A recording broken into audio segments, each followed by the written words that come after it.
and welcome to this week's edition of OFC Football at we-tv.ca as the season finale.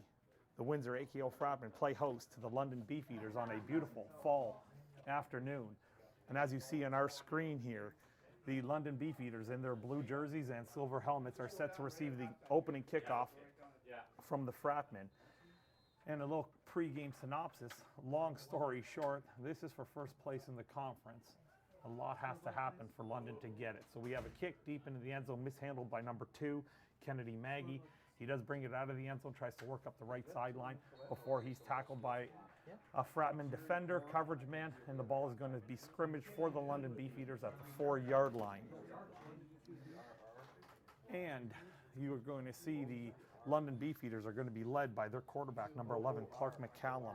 He is the leading passer on the team, and he's also their leading rusher. London sits at 5-2 in the Ontario Football Conference play, and the Windsor AKO Fratmen are 6-1. Windsor did win the earlier season pretty handily, and that means if London is to try to get that first place and home field advantage for the playoffs, they have to win by in excess of 50 points. Now you're going to see McCallum call for the ball, inside run, and it's just going up the left side before a host of Fratmen get there to make the tackle, and that tackle is going to negate that run and limit it to maybe a half-yard gain, as it looked like that was number 38, John Culker Grant, with the opening carry. So they actually give him 1 yard, so it's going to bring up a 2nd and 9. Right now, from field conditions perspective, temperature, mid-70s. It probably feels closer to 83, but the Beefeaters are working into a very, very, very stiff wind coming from the south. And if they don't convert this here, you're likely going to see a safety conceded. But McCallum brings his troops to the crowd, 3 to his left. He throws a quick little out, almost intercepted, and that looked like it would have been a walk-in interception for Jalen Butcher. Nonetheless, that is an incomplete pass, and that's going to bring up a punting situation for the visitors. And with this wind being as dominant in the direction for the Fratmen, I would definitely assume the Beefeaters are going to concede an early 2 points to the home Fratmen squad. And the punter for the visitors, it is Quinn J. Johnson, and that is number 13, as he stands right in the middle of the end zone. And the return men for the Fratmen look like it's number 4 and number 8, 4 being Adam Chin and 8 being Spencer Trinier. And as expected, a safety is conceded, and that puts the early lead for the Fratmen. And we're going to send this down to the sideline for a early game report. Of course, playoff implications are at an all-time high right here. We already know who Windsor's going to play up against in the first round of the playoffs, and that's going to be Ottawa. But for London, there's going to be a different case. Should they win today, they will play and have home field advantage in the first round against Hamilton. Should they lose, they will travel to Hamilton and play the first round there. So for London, there's plenty of beef for them to squash here this afternoon. We'll just see what the tale tells in this afternoon. Back to you upstairs. Thank you, Aaron, for that sideline report. He will keep us in tune with any on-the-field action and information, including any injuries that may happen during the course of the game. And the Fratmen have elected to force London to kick off. They could have exercised the option of taking the ball on their own 35, but again, this wind is pretty dominant right now into the face of the Beefeaters, and the visiting Beefeaters are likely going to try to keep this thing real short and in the air, and maybe have some sort of onside attempt in a balloon type moonshot kick, but you can expect the Fratmen to probably have better than 35-yard field position here, which is probably why the decision was made to have them kick rather than scrimmage from their own 35. Once again, it's Quinn Johnson who's going to do the kickoff. He has set the ball to his left hash, checks with his troops. Kick is up, and as expected, it starts to moonshot and bounce back, and that is a free ball. And that now is going to be a scrum at the bottom to see who has that ball, and it is going to be determined that it is indeed recovered by the visitors. And London does indeed actually flip the field position by virtue of conceding the safety and then kicking off. And the wind, as you saw on our screen, pulled that ball back probably 6 to 7 yards and then took a bounce in the favorable direction. So now you're going to get the Beefeaters, who are going to have a 1st and 10 from their own 54-yard line. So a fortunate early break for the Beefeaters, as they now have good field position into this wind. And if they can get a couple first downs here, they can definitely play this quarter out and hopefully get out of this wind-aided or wind deficit quarter for them this time around. Again, you have number 12 at quarterback, and that's 11, Clark McCallum. Inside handoff, it looks like it's just stacked up immediately. I'm pretty sure that's a loss of a yard, and it looked like it was Grant again with the carry. Here you'll see on the replay, he had nowhere to go. That was just dominant at the point of attack from Adam Slickmore. He stood up the line of scrimmage and he forced Grant to bounce. And once you turn your shoulders as a running back and have to go horizontally, it's almost impossible to gain anything positive. And that is indeed the case, as there was a loss of almost a full 3 yards. And that's going to bring up a 2nd down and long for the Beefeaters. 2 by 2. McCallum calling for the snap. Slots come in motion. You have some early motion from what looks like the right tackle, number 77 for the Beefeaters, George Panagitopoulos. And we'll see if that is indeed the call, unless he was induced offside. But we have a conference here, and as you see in the picture, I'll take an opportunity to introduce the referees. In the white hat giving us the signal right now, it is an indication Offside that white. Offsides against Windsor, so they induced Offside the white. movement. That's Pat McCreary. The umpire Offside is white. Carter, the side judge is 2nd down, Todd White, repeat and it. The field judge is Kirk Hayes. Jay Schroeder will serve as your back judge. Your head linesman is Gary Moore, and John Dodson will be your line judge.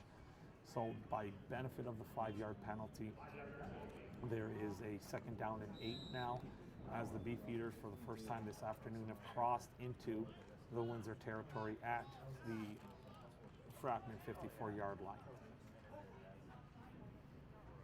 Again, McCallum brings his crew to the line of scrimmage. He has a 2 by 2 set in the shotgun. Slots motion. He's looking down the middle of the field, throws over the middle of the field, and the ball is tipped, but now it is intercepted. Now looks like it is Elijah Blythe who picks up the interception. It looks like a flag came after the interception.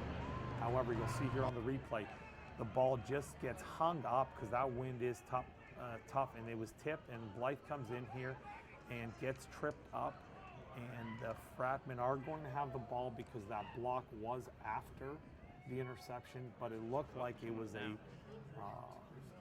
illegal block on the return, which is going to negate that return, and Fratmen will likely scrimmage from around their own 30-yard line here for their first offensive possession. And here's the indication. Unnecessary roughness. Number 4, 15-yard penalty.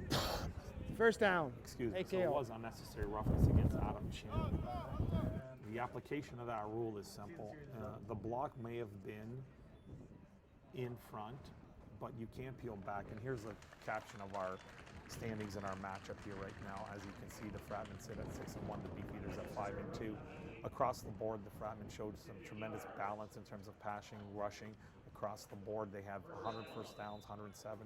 Beefeaters outstat them in that one quick category by 7.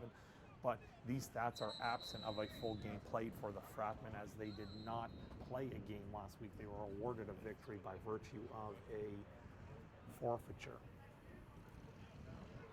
So now the whistle for ready for play is now in, and the Fratmen do get a 1st down and 10 on their first offensive possession from their own 28-yard line. You got Brandon Riem at quarterback, who is more than likely the league MVP, and he's going over the top to a wide open receiver, and that is number 16, Ben DeGoose, right up the seam. And that would have been a walk-in touchdown right there. Sometimes those are the hardest ones to catch. As you see in the replay, Brandon has some nice eye discipline, quickly looked to the right, moved the safety over.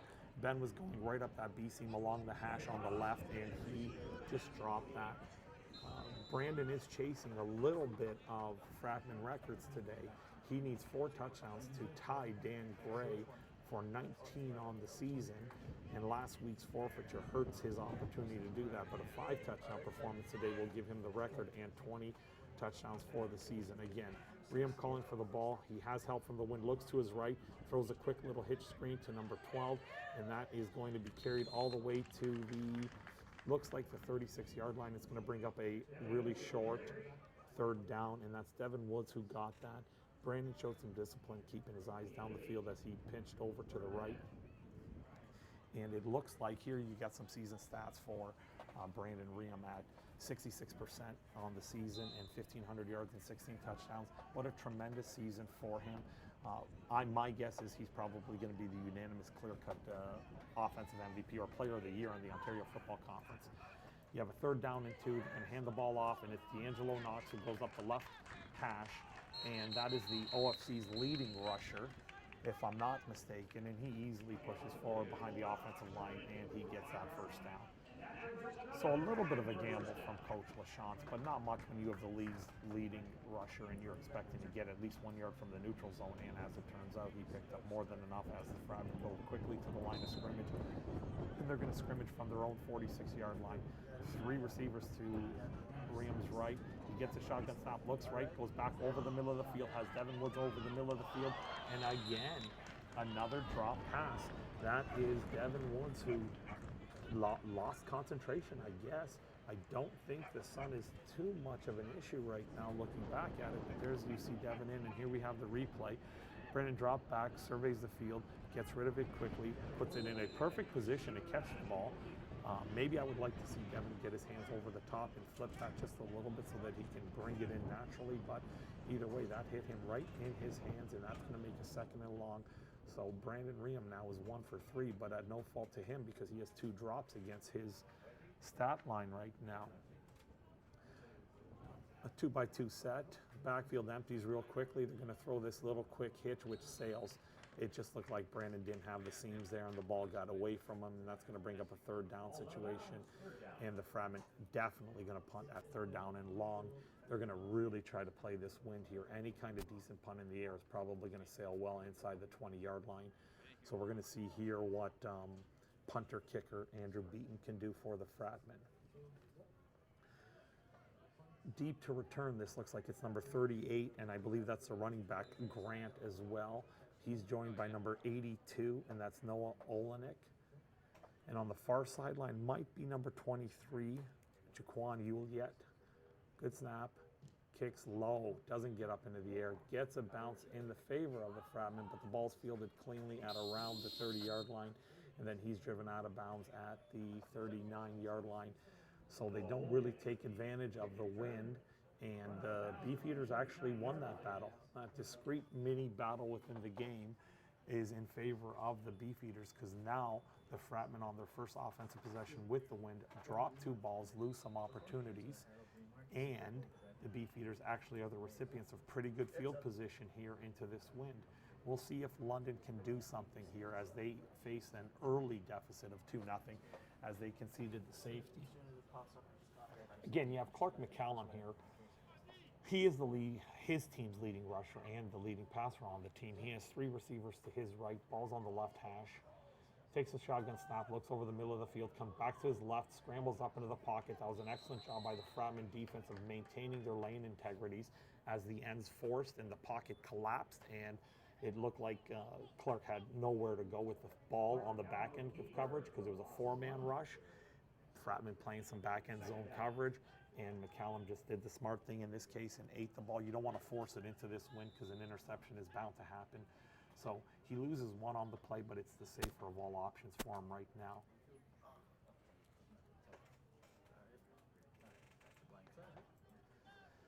And once again, McCallum comes to the line of scrimmage, and he has 4 receivers to his right.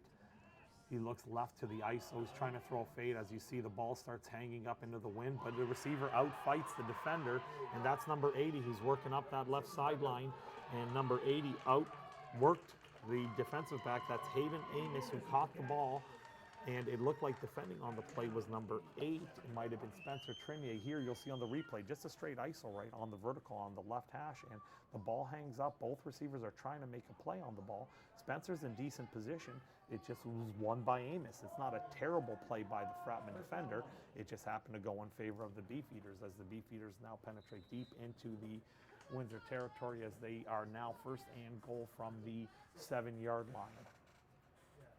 With 7:25 left in the opening quarter here at the University of Windsor Alumni Field, the Fratmen here are now trying to defend their own end. As a goal situation comes, McCallum looks right, comes back to his left, maybe looks to scramble. He does tuck the ball under, and he picks up about 2.5 yards just inside the 5-yard line, as his receivers were not open. And once again, trying to make the safe play. You have points on the board right now. You can kick a field goal, take the early lead. But in this case scenario, you do not want to turn over if you're the visitors. So you're doing a good job into the wind right now. You've possessed the ball for most of the quarter at this point here, at least a good 5-6 minutes of it, if not more. And you see the Beefeaters now second down and goal at the 4.5-yard line. 3-by-2 to McCallum's right.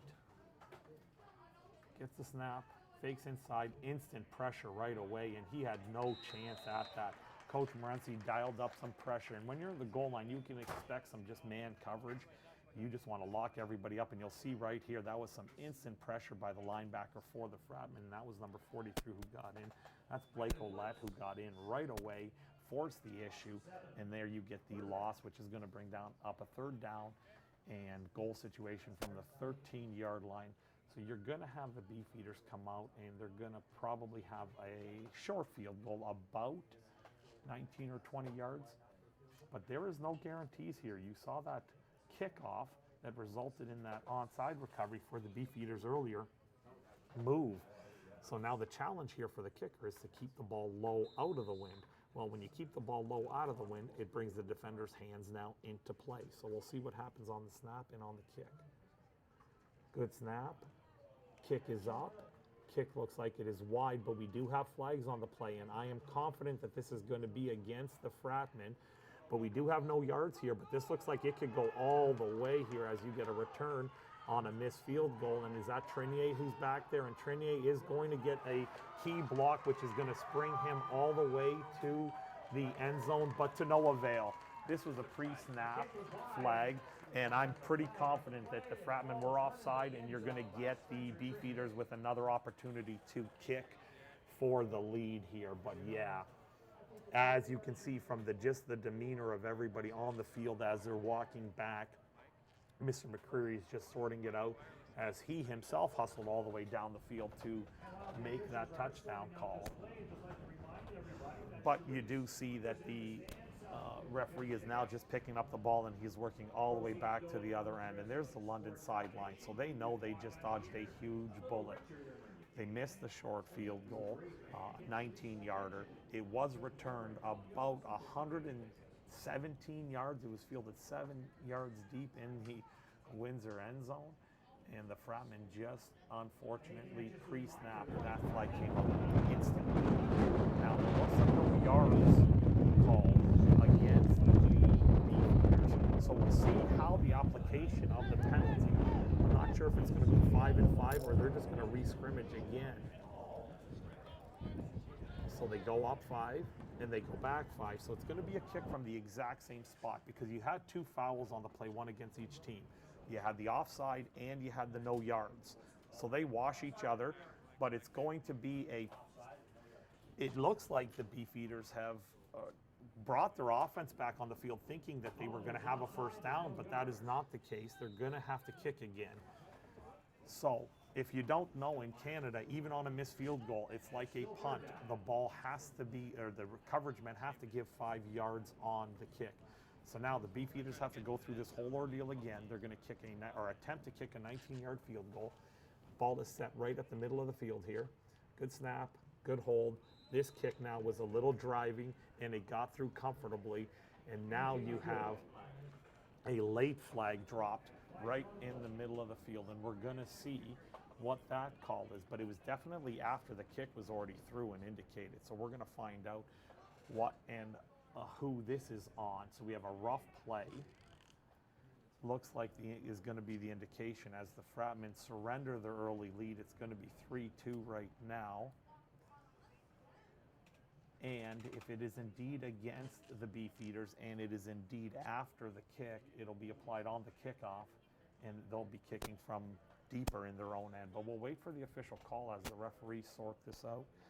But with 5 minutes left and 10 seconds in the opening quarter, here on we-tv.ca, Ontario Football Conference play between London and Windsor. London having a 1 point, the narrowest of all, 1 point. Unnecessary roughness So now we get the call. on White.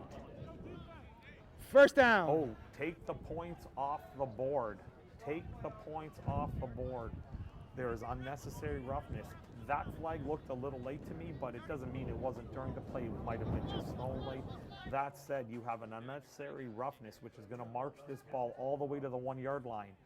That 1 yard line now is going to give the Beefeaters a first and goal from the 1 yard line. Take the points off the board. The Beefeaters bring the offense back on. You see McCallum in our screen, number 11, the quarterback, taking command of his crew as he brings his offense to the line of scrimmage in a goal situation at the 1. And a late defender running on the field for the Fratmen.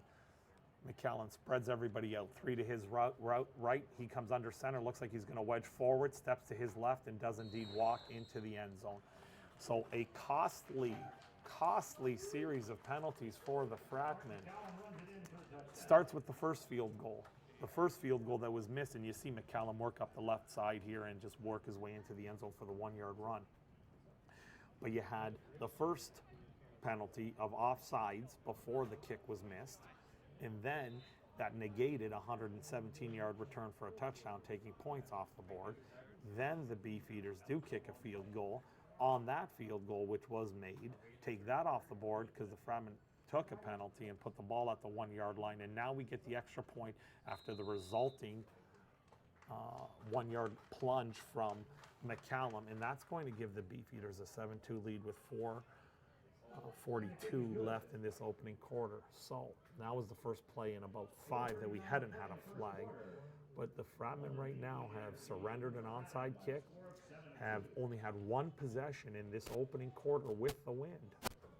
And they are now facing a 7-2 deficit. So kudos to the visitors. The Beefeaters right now are doing everything in their power to put themselves in a good position to win this game. Now, once again, it's my understanding that as the Fratmen sit 6-1, the Beefeaters 5-2. If both teams finish 6-2, the point differential from earlier in the season is going to matter. And Windsor went up to London early in the season. I think it was week 2 or 3, and they won pretty handily. And I think the deficit here will have to be well over 50 points in order for the Beefeaters to supplant the Fratmen from the first place seed. Moving forward, next week is a league-wide bye, so there will be no Ontario Football Conference play next week, but 2 weeks from now, the playoffs will start, and more than likely, the Windsor AKO Fratmen are going to be hosting a team as the number 1 seed. They're definitely going to host a team. It just depends on whether they're the 1 or the 2 on the outcome of this game, but pretty confident to say that the Fratmen will be the 1. Here we go, the kick's up again. Again, the wind grabs a hold of it. It looks like it's sailing out of bounds, and that is an automatic penalty. The ball is going to be marched off. It's a 25-yard infraction, so when they kick from the 45-yard line, they're going to end up, it's a 20-yard infraction, so they're going to get that ball at the, no, I was correct, actually. They're going to get the ball at the 40-yard line. It's 25 yards, so the Fratmen are going to have the wind. First and goal from their own 40. They're going to put this ball right now. It looks like they're moving it all the way to the left hash. As you see, Patrick Creer and Kirk Hayes working their way at the request of the sideline. The ball is at the left hash. 4:39 left in this opening quarter. You have a 7-2 score for the visitors. Brandon Riem brings his crew. He's in the shotgun. He's in two by two. He's got DeGoose and Devin Woods in the slot. 2 big, talented receivers who so far have had drops each. So he looks to his right. He's going to throw that deep out, and that deep out is thrown to number 7. And number 7 is Omar Hayes Williams, who sheds a couple tacklers and takes a pass that was about 3 yards down the field. Mind you, it was a 35-yard pass, but he works it all the way down to the Beefeaters 46-yard lines. As you see Brandon wind up, he throws, and you see Omar just catch the ball here right away, looks to shed the first tackler, and then indeed does take on another guy and hops his way forward before he's driven out of bounds at the 46-yard line. So we have an injury timeout right now, and for the Beefeaters, it looks like that's their safety, but it's also their kicker, because number 13, Quinn Johnson, also serves as their kicker. So that might be a problem moving forward. As I quickly scan the roster for the visitors, you do not have, or at least they do not have, another one. As you see, the flags blowing heavily, and that is again from the south, and those flags have been relentless all day long. It is in one dominant direction, and that is a clear-cut view, and you can see the trees. And already we've had a local weather advisory that this evening there's going to be in excess of 60, 80 kilometer per hour winds tonight. So we do see that here at field level. But once again, it is an absolutely gorgeous day. We have field temperature at around 75 with a possible humidex making it feel closer to the mid-80s, but still an absolutely gorgeous day for fall football here in Windsor, Ontario. And you're watching it live. Ontario Football Conference play between Windsor and London on we-tv.ca. After a quick little conference, after an injury timeout, and here's today's schedule moving forward. You have the GTA Grizzlies are playing at Ottawa tonight at 7, and then the Niagara Regional Raiders close out their regular season at Hamilton at 8 p.m. Back to live action. Brandon looks to his right, comes back to his middle, patiently sits in the pocket, then scrambles out to the right, throws, sees his open receiver, and he does have, it looks like it's number 12, that's Devin Woods. That was a nice job of Brandon sitting in the pocket, going through his read progressions. It looked like he checked his 1, looked like he checked his 2. Realized that he had some ability to work out his right. Devin Woods, scramble rule, somebody's got to go deep, somebody's got to come back to the quarterback. It was Devin coming back to the quarterback, Brandon threw a strike, and now the Fratmen are first and goal from the 27-yard line. Sloppy snap, but the ball is thrown way to the outside here, and that's just an easy pitch and catch right now, as that looks like it's number 20, Thomas Pouliot, on the reception. Long throw, but there was no defender, really. If that ball was thrown just a little tighter, and again, the wind is going to play havoc on sideline throws, because that is a long throw from the right hash, but there you got another first down, and it looks like they are just outside the end goal, so it's 1st and 10 at the 11-yard line. You got Ream, 3 receivers to his right. He looks to his right away and has a slot seam going to Devin Woods, and Devin Woods goes up and picks up that touchdown, and that is one more added to Brandon Ream's total. And once again, I've said it, Brandon Ream is more than likely the offensive or the player of the year in the Ontario Football Conference. But to any young football fans out here, this is a little bit of something that I believe is one of the most important factors in his success. As you see the touchdown receiver, Devin Woods, with his 6-game total of 17 receptions, 419 and 4 touchdowns, add 5 to that, and he's probably got another 50 yards now on the day receiving. He probably would have had another touchdown if he didn't drop that one earlier. That said, we have the kick good, so the Fratmen reclaim their 2-point lead with 2:50 left in this opening quarter, and the Fratmen are going to kick with the win. But going back to Brandon for a moment, Brandon, and I've been around the Fratmen football program for countless years, and watching him back in high school, me being a local high school coach and having to play him, he was a talented player, one of the best young quarterbacks that came out of the area in some time. So what did he do? He came and he sees, and we have a shout out to our question of the week with Brittany. New question of the week is every Monday on we-tv.ca, and that's another one of our broadcast features here on we-tv.ca. So we want to thank all our viewers coming in and watching. Just going back to Brandon, what you do get with Brandon, real simply, is a kid comes out, was one of the better quarterbacks, started for 4 or 5 years out of high school, comes here, and he has to sit for 3 years. Doesn't complain, doesn't argue, doesn't do anything. He sits behind Austin Lumley. Austin led this team to championship after championship. Brandon just learned. In theory, this is his first real full season, but he is by no means a rookie. But you know what, young football players? Understand your roles. Know that you can play football at a high level without necessarily always being the man. As you see, a low squibbing kick here, and it's handled by number 23, and that's Juquan Juliet, who tries to work up the right sideline, but he doesn't get very far, as the ball is going to be placed at around the 21-yard line, and you're going to have the Beefeaters are going to scrimmage here, 1st and 10 from the 21. with 2:43 left in this opening quarter. This series here, if you're the Fratmen faithful, you want to see a quick 2-and-out. The home team here would like to get the ball back with the wind. One first down will likely give the Beefeaters enough leverage to get out of this quarter with only a 2-point deficit, which is tremendous if you are the Beefeaters. As they try to run the ball, and it looks like it's Grant who actually bounced it nicely and worked his way up that right sideline, but to no avail in terms of picking up much positive yards. You only get about 2.5 yards there. It's going to bring up a second down and long situation here. And as you see, once a running back starts turning his shoulders, and Grant doesn't look like the classic speedster. He looks like a guy who needs to get his shoulders square to the line of scrimmage and drive down, but he had to bounce that. It's a nice little jump cut, but he ran about 15, 16 yards to the sideline, but only picked up about 2.5.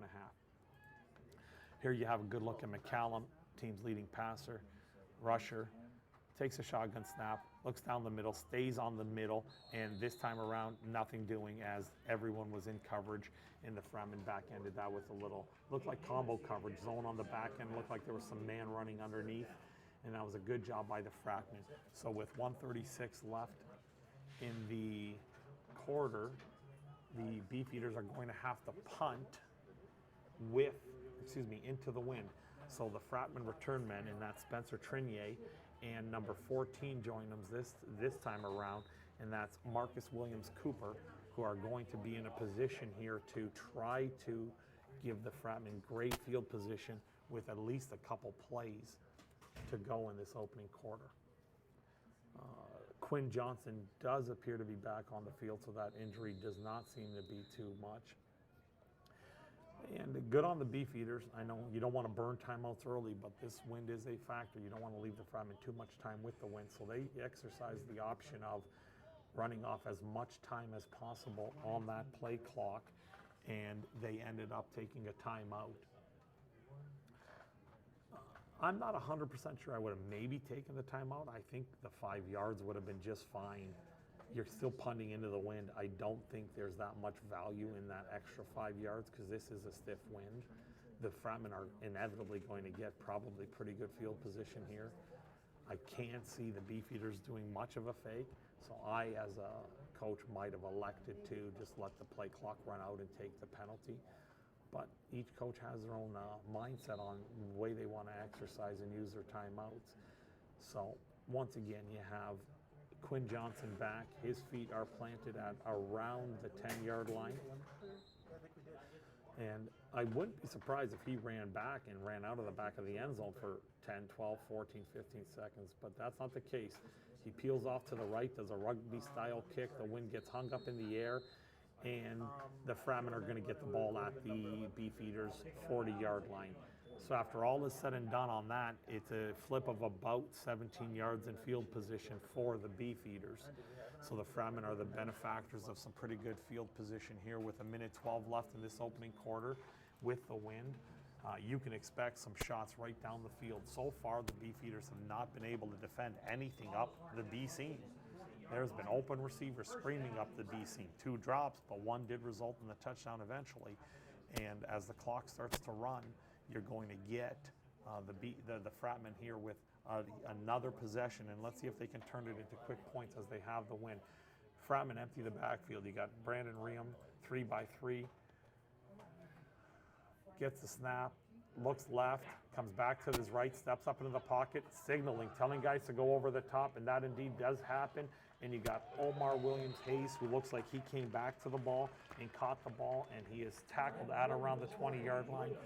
And here's the replay. You'll see Brandon look left, didn't like what he saw, come back to the middle, didn't like what he saw, stepped up into the pocket, then started sliding to the right, eyes down the field at the entire time, directing traffic through it to the outside shoulder of his receiver where only his receiver can make the play, and he's rewarded with his high school teammate making that play for him. And again, Brandon Riem gets him to the line of scrimmage, and he runs a quarterback counter, and he can run. Look how athletic he is, and he might get to this corner, and he indeed does. He's trying to juke, gets the stiff arm out, and you do have a face mask. The question's going to be, is it offensive or defensive? If Brandon closed his hand on the face mask, then it's a foul. Now, I can't tell from this far. I'm going to let the officials clean that up if it was on offense or on defense. So, right now, he's spotted out at the 11-yard line. If the spot is correct, it's going to be close to a first down. So we'll see how the application of this penalty is Unnecessary roughness. Offense, number 1, 15-yard penalty. Repeat first down. Right, so the penalty is going to look like it's going to go back to the line of scrimmage. And it looks like they're going to go back 15, so you're going to have a 1st and 25 right now. And you're probably looking at the last play, not probably, it is the last play barring an a penalty. So Brandon Riem did indeed grab the face mask, but that was a nice run. He just needs to make sure he doesn't clutch, grab. An open hand to the face is legal, but because the first down yardage wasn't gained, that penalty is applied from the original line of scrimmage, and it's going to bring up a 1st and 25.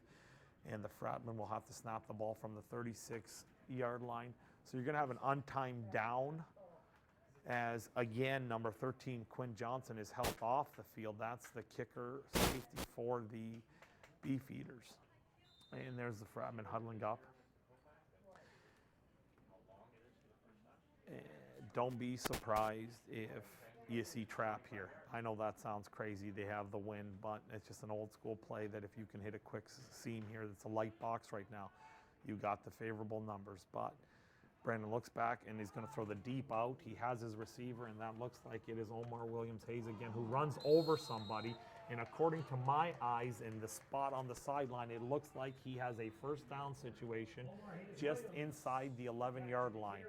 So it does not look like there are any flags. So that is indeed the last play, as you see Brandon Riem drop back, throw the deep out, and here you'll see Omar Williams-Hayes run over somebody, drive his feet, and step past the chains, which is a good spot.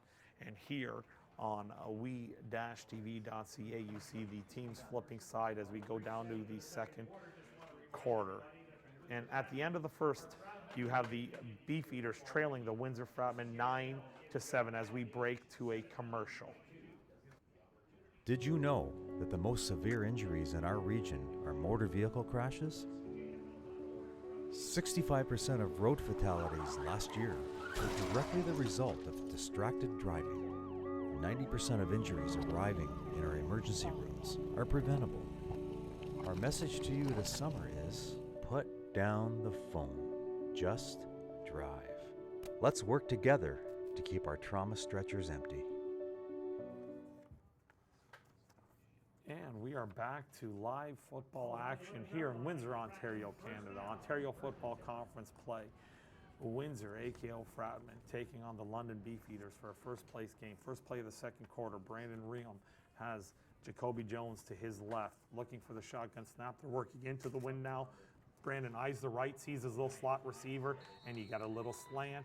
Excuse me, that was his outside receiver slanting back to the inside, and Omar Hayes Williams makes the catch, gets into the end zone, and that's the second touchdown. As you see on the replay, plants, gets on his back foot, drives off of it, and when you drive the ball into the wind, the ball can keep a tight spiral. If you let that ball float at all, that's when the wind gets it. And when the wind gets it, crazy things can happen. So that's a touchdown. Those two have been playing football a lot of years together, so it's not an unfamiliar situation for them to connect. And right now you see Andrew Beaton coming in, gets the kick up, and it looks like it is good. And that's going to extend the Fratmen lead to 16-7. 30 seconds into this second quarter. And if you're just joining us here on we-tv.ca, we have a beautiful fall afternoon here in Windsor. The home team, Fratmen, are in first place right now, and a win secures first place and home field advantage all the way through to the Canadian Bowl.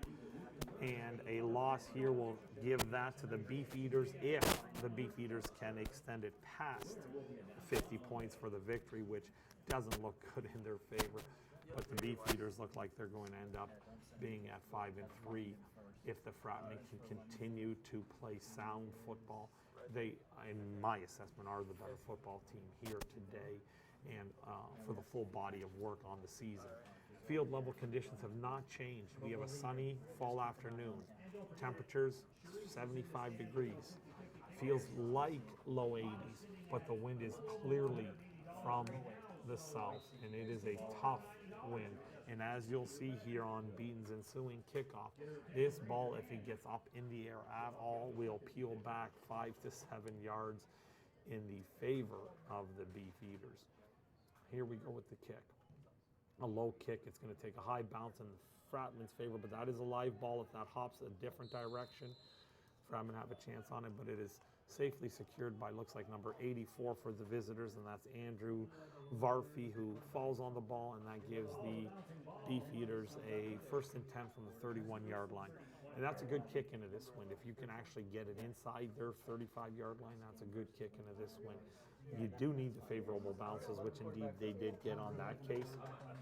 That said, the Beefeaters did play a very good first quarter, except for the last 2.5 minutes. Those last 2.5 minutes cost them. They gave up 2 quick scores. As you see Clark McCallum's stats here for the game, he has, against Windsor, the opening game, he completed 62% of his passes, but did throw 2 interceptions. And he does indeed look back to throw here, and that is tipped, and almost threw his 2nd interception here today. So on the season, he has 3 interceptions against these Fratmen, and on the review, but he's locked into his receiver. His eye stayed in the middle of the field, and you do have under coverage, and you have help over the top, as that was Adam Chin, the linebacker, who got great depth into the middle of the field. Much like an old school Derek Brooks, who used to do that for the Tampa Bay Buccaneers. If you get a middle linebacker who's athletic enough to actually get that kind of depth and drop, you take away a big chunk of this Canadian football field, and he did a tremendous job there. McCallum, once again, in the shotgun. Pistol set with his running back directly behind him. 3 receivers to his left. Snap comes, looks on the middle, comes back to the left, doesn't see anything, scrambles out to the right, keeps his eyes down the field, has an open receiver scrambling out to the right, but he just overshoots him. And that was number 12 was his intended receiver, Spencer Bowman, and that was clearly a missed opportunity for the Beefeaters, because if that ball was on him, Spencer probably would have picked up at least a half dozen yards to cross into midfield, if not more, and that's going to bring up a 3rd and punting situation for the Beefeaters. With 13:20 left in the quarter, clock's winding down. Beefeaters organizing themselves for a punt, and deep you do indeed have number 14 Marcus Williams Cooper, and he is joined by number 8 Spencer Trinier. And Spencer Trinier, if you saw us earlier, did have a long return, but it was negated by a penalty. He had a 117-yard touchdown return on a missed field goal. And that is it for London. London just exhausted their 2nd timeout. Personnel issues, they don't have the right people. Don't know why. Again, I'm not sure I would have used the timeout there. You have the wind here. Kicking from your own 25-yard line or the own 30-yard line is moot. And we'd just like to thank some of our sponsors. We have infotainment with Tony every Wednesday. This is another show here for us at we-tv.ca. And this is a continuing program here for us. Like, I don't understand why they don't go for a penalty. Just take the 5 yards. You're punting with the wind.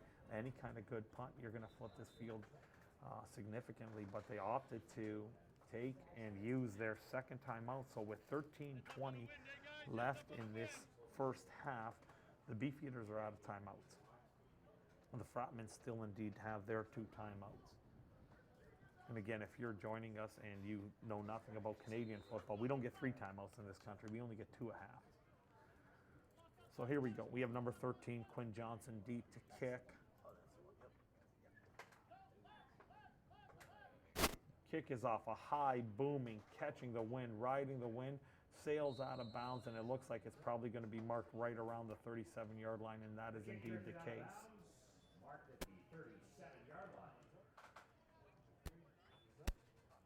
So the Fratmen actually end up with half decent field position after that transaction, but at the expense of a used timeout for the Beefeaters. I really wouldn't have used that timeout. I would have tried to keep that in my pocket and just accept the 5-yard penalty. But there you go, Brandon Ream, who has 2 touchdowns on the day. And I don't think Coach Morency's going to let off on throwing the ball into the wind. He might try to establish the line of scrimmage a little bit, but completing short passes, if he just has time, he can drive the ball in.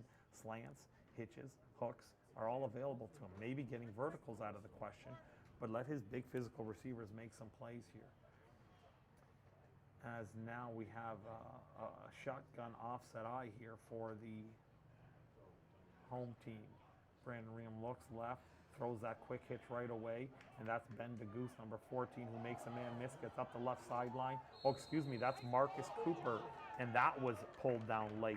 That is Marcus Williams Cooper, who caught that hitch, took it up the sideline, make a guy miss, worked across midfield all the way to around the 51-yard line, and you can add 15 yards to that because that was a clear foul. You see Brandon step right away, and he drives the ball. The ball gets out there quickly. You're going to see Marcus Cooper make one man miss, gets up that sideline. I like to see the ball Defense, in his left 15-yard penalty, but either way, first he stepped down. out of bounds, and he's clearly driven down after the ball carrier was taken out of bounds already, so that's going to walk it all the way down to the 36-yard line. So the Fratmen now are going to have a 1st and 10 at the Beefeaters' 36-yard line. First down, Fratmen, 10-yard penalty assessed. Again, you have Brandon Ream, who is the quarterback. You have D'Angelo Knox in the backfield. Brandon looks right. He's going to throw a little slot hitch here, and that looks like it's number 12, and that is Devin Woods, who jumps over a man, still keeps his balance, crosses the 25-yard line, and gets around the 23-yard line. Big athletic physical receivers, and you're seeing that right now. Here we see on the replay a quick slot hitch. Ball is caught, thrown a little high, but either way, you're going to see him get there, and he's doing a little bit of a hurdle, and he backpedals his way across the 30 and then takes on the tackler, and he breaks the 25-yard line all the way to the 24, and that's going to give the Fratmen a 1st down and 10 from the 24. And it looks like the Fratmen have beefed up a little bit, because if you look carefully, you'll see number 50. Number 50, that is correct. DeMarcus Ware is in the slot, and he looks like he's going to crack. He got there a little late, but they're going to pitch to their league's leading rusher, and that's D'Angelo Knox, who works his way up the left sideline as he crosses the 20. And there's D'Angelo Knox stats for the season here. He's averaging 90 yards a game, but the key here is he's averaging a lot of yards per carry with 61 attempts. Well, at 10 yards an attempt, that would be 6'10". So you're looking at somewhere around 9 yards a carry here with his 5 touchdowns over 6 games. A talented ball carrier who has speed, who has escape ability, who has juke ability, and can run somebody over if he has to. And that's on his average, once again, around 8 yards there. It's going to bring up a 2nd down and 2, as once again you see number 50, DeMarcus Ware, in the slot here, Knox in the backfield. The inside run handoff to Knox, who just stays and presses the hole, keeps his feet driving, and spins his way all the way to what amounts to be the 1-yard line, just short of the goal line. D'Angelo Knox takes the handoff, runs into just outside the goal line. And that is going to bring up a 1st and goal from the 1-yard line. And here's a quick fact for our fans.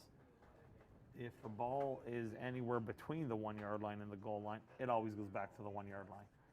It will never encroach that for a scrimmage play. So you're going to have a 1st and goal from the 1. Now you have an injury timeout here. As you see, Coach LaChance is in the picture right now with Brandon Ream. Brandon is indeed chasing a record. He is trying to get 20 touchdowns for the season. Coach LaChance told me he needs 4 to tie Dan Gray, and he needs 5 to take the lead. And that looks like it's number 59 for the visitors. And I'll get a name for that. That's Jaden Baker Francis, who looks like he's being walked off the field under his own power, which is always a good sign. So the Fratmen look like they have that extra lineman in, so that means DeMarcus Ware is probably going to be in the slot once again. the way they're playing off right now, don't be surprised if they run that quick little slant once again. Big-bodied receiver like Omar Williams-Hayes, just boxing out in essence. He takes one quick step, and he can get himself squared up on that slot receiver, or defender, excuse me. And looks like you're going to get man coverage here. Wide. Receivers are lined up all wide. You got an empty backfield. Brandon looks left, stays left, comes off to the right, scrambles, avoids one guy. Looks like he wants to throw, but instead he runs it in uncontested. And he had open receiver, and he looks at Omar, and they're looking at each other, and they're laughing, saying, I could have thrown it to you. I'm going to run it in, do the safe thing. So here you see, he looks left, didn't like what he saw, kept his eyes on the field, made one guy miss because he's a tremendous athlete. Again, eyes down the field. He could have tossed that, flicked that into the end zone to Omar Williams, and he points right at him right away, but nonetheless, he runs that thing in, and that extends the Fratmen lead with 10:34 in this opening half to 22-7, which now it's virtually insurmountable for the Beefeaters to come back and win by enough to take first place. So you're looking at the Fratmen pretty much securing first place here as they add a couple extra points here, and the kick is up. The kick looks like it is good. So that's going to be 23-7 here. And now the Fratmen are going to have to kick in. And here you see our conference standings right now. Windsor Fratmen are sitting at 6-1 with 12 points. They are undefeated in Ontario Football Conference play, as their only loss was in the opening season interconference play to Edmonton. So they are undefeated here on Ontario Football Conference with the Beefeaters at 5-2 and the Hamilton Hurricanes at 4-3. The Ottawa Sooners round out the top playoff contenders at 2-5. So if everything stays as such and there is no flip, you're going to see the Windsor Fratmen hosting the Ottawa Sooners in 2 weeks' time. Time and date to be determined, but I can assure you this, it will be on we-tv.ca, who are the proud providers of Ontario Football Conference play for the home Windsor AKO Fratmen squad. And once again, into a stiff wind. That is number 29, Andrew Beaton. Don't expect this ball to be too high in the air. There's a kick, a low squib. It takes a couple weird bounces, then gets booted forward. The ball is live before the Beefeaters fall on it. They are going to have good field position. That's 37-yard line. But right now is a critical drive for the Beefeaters. They want to win this game regardless of if they get home field advantage. A win here is putting them in a position where that confidence factor comes in. They got beat up earlier in the season. They want to come out here and they want to win. They want to win. That said, they're going to need a drive here with the win. With 10:30 and counting, what they're going to want is to mount a drive here, get 5, 6, 7 plays, a couple first downs, get in that end zone, and then get one more possession before this quarter ends. McCallum takes a snap, inside handoff, and that just is going nowhere. That's been a recipe for disaster today. They've been trying that inside run, and to the right, I think they have 1 3-yard carry. That is it. They have not been able to establish a line of scrimmage at all against this Fratmen defensive line.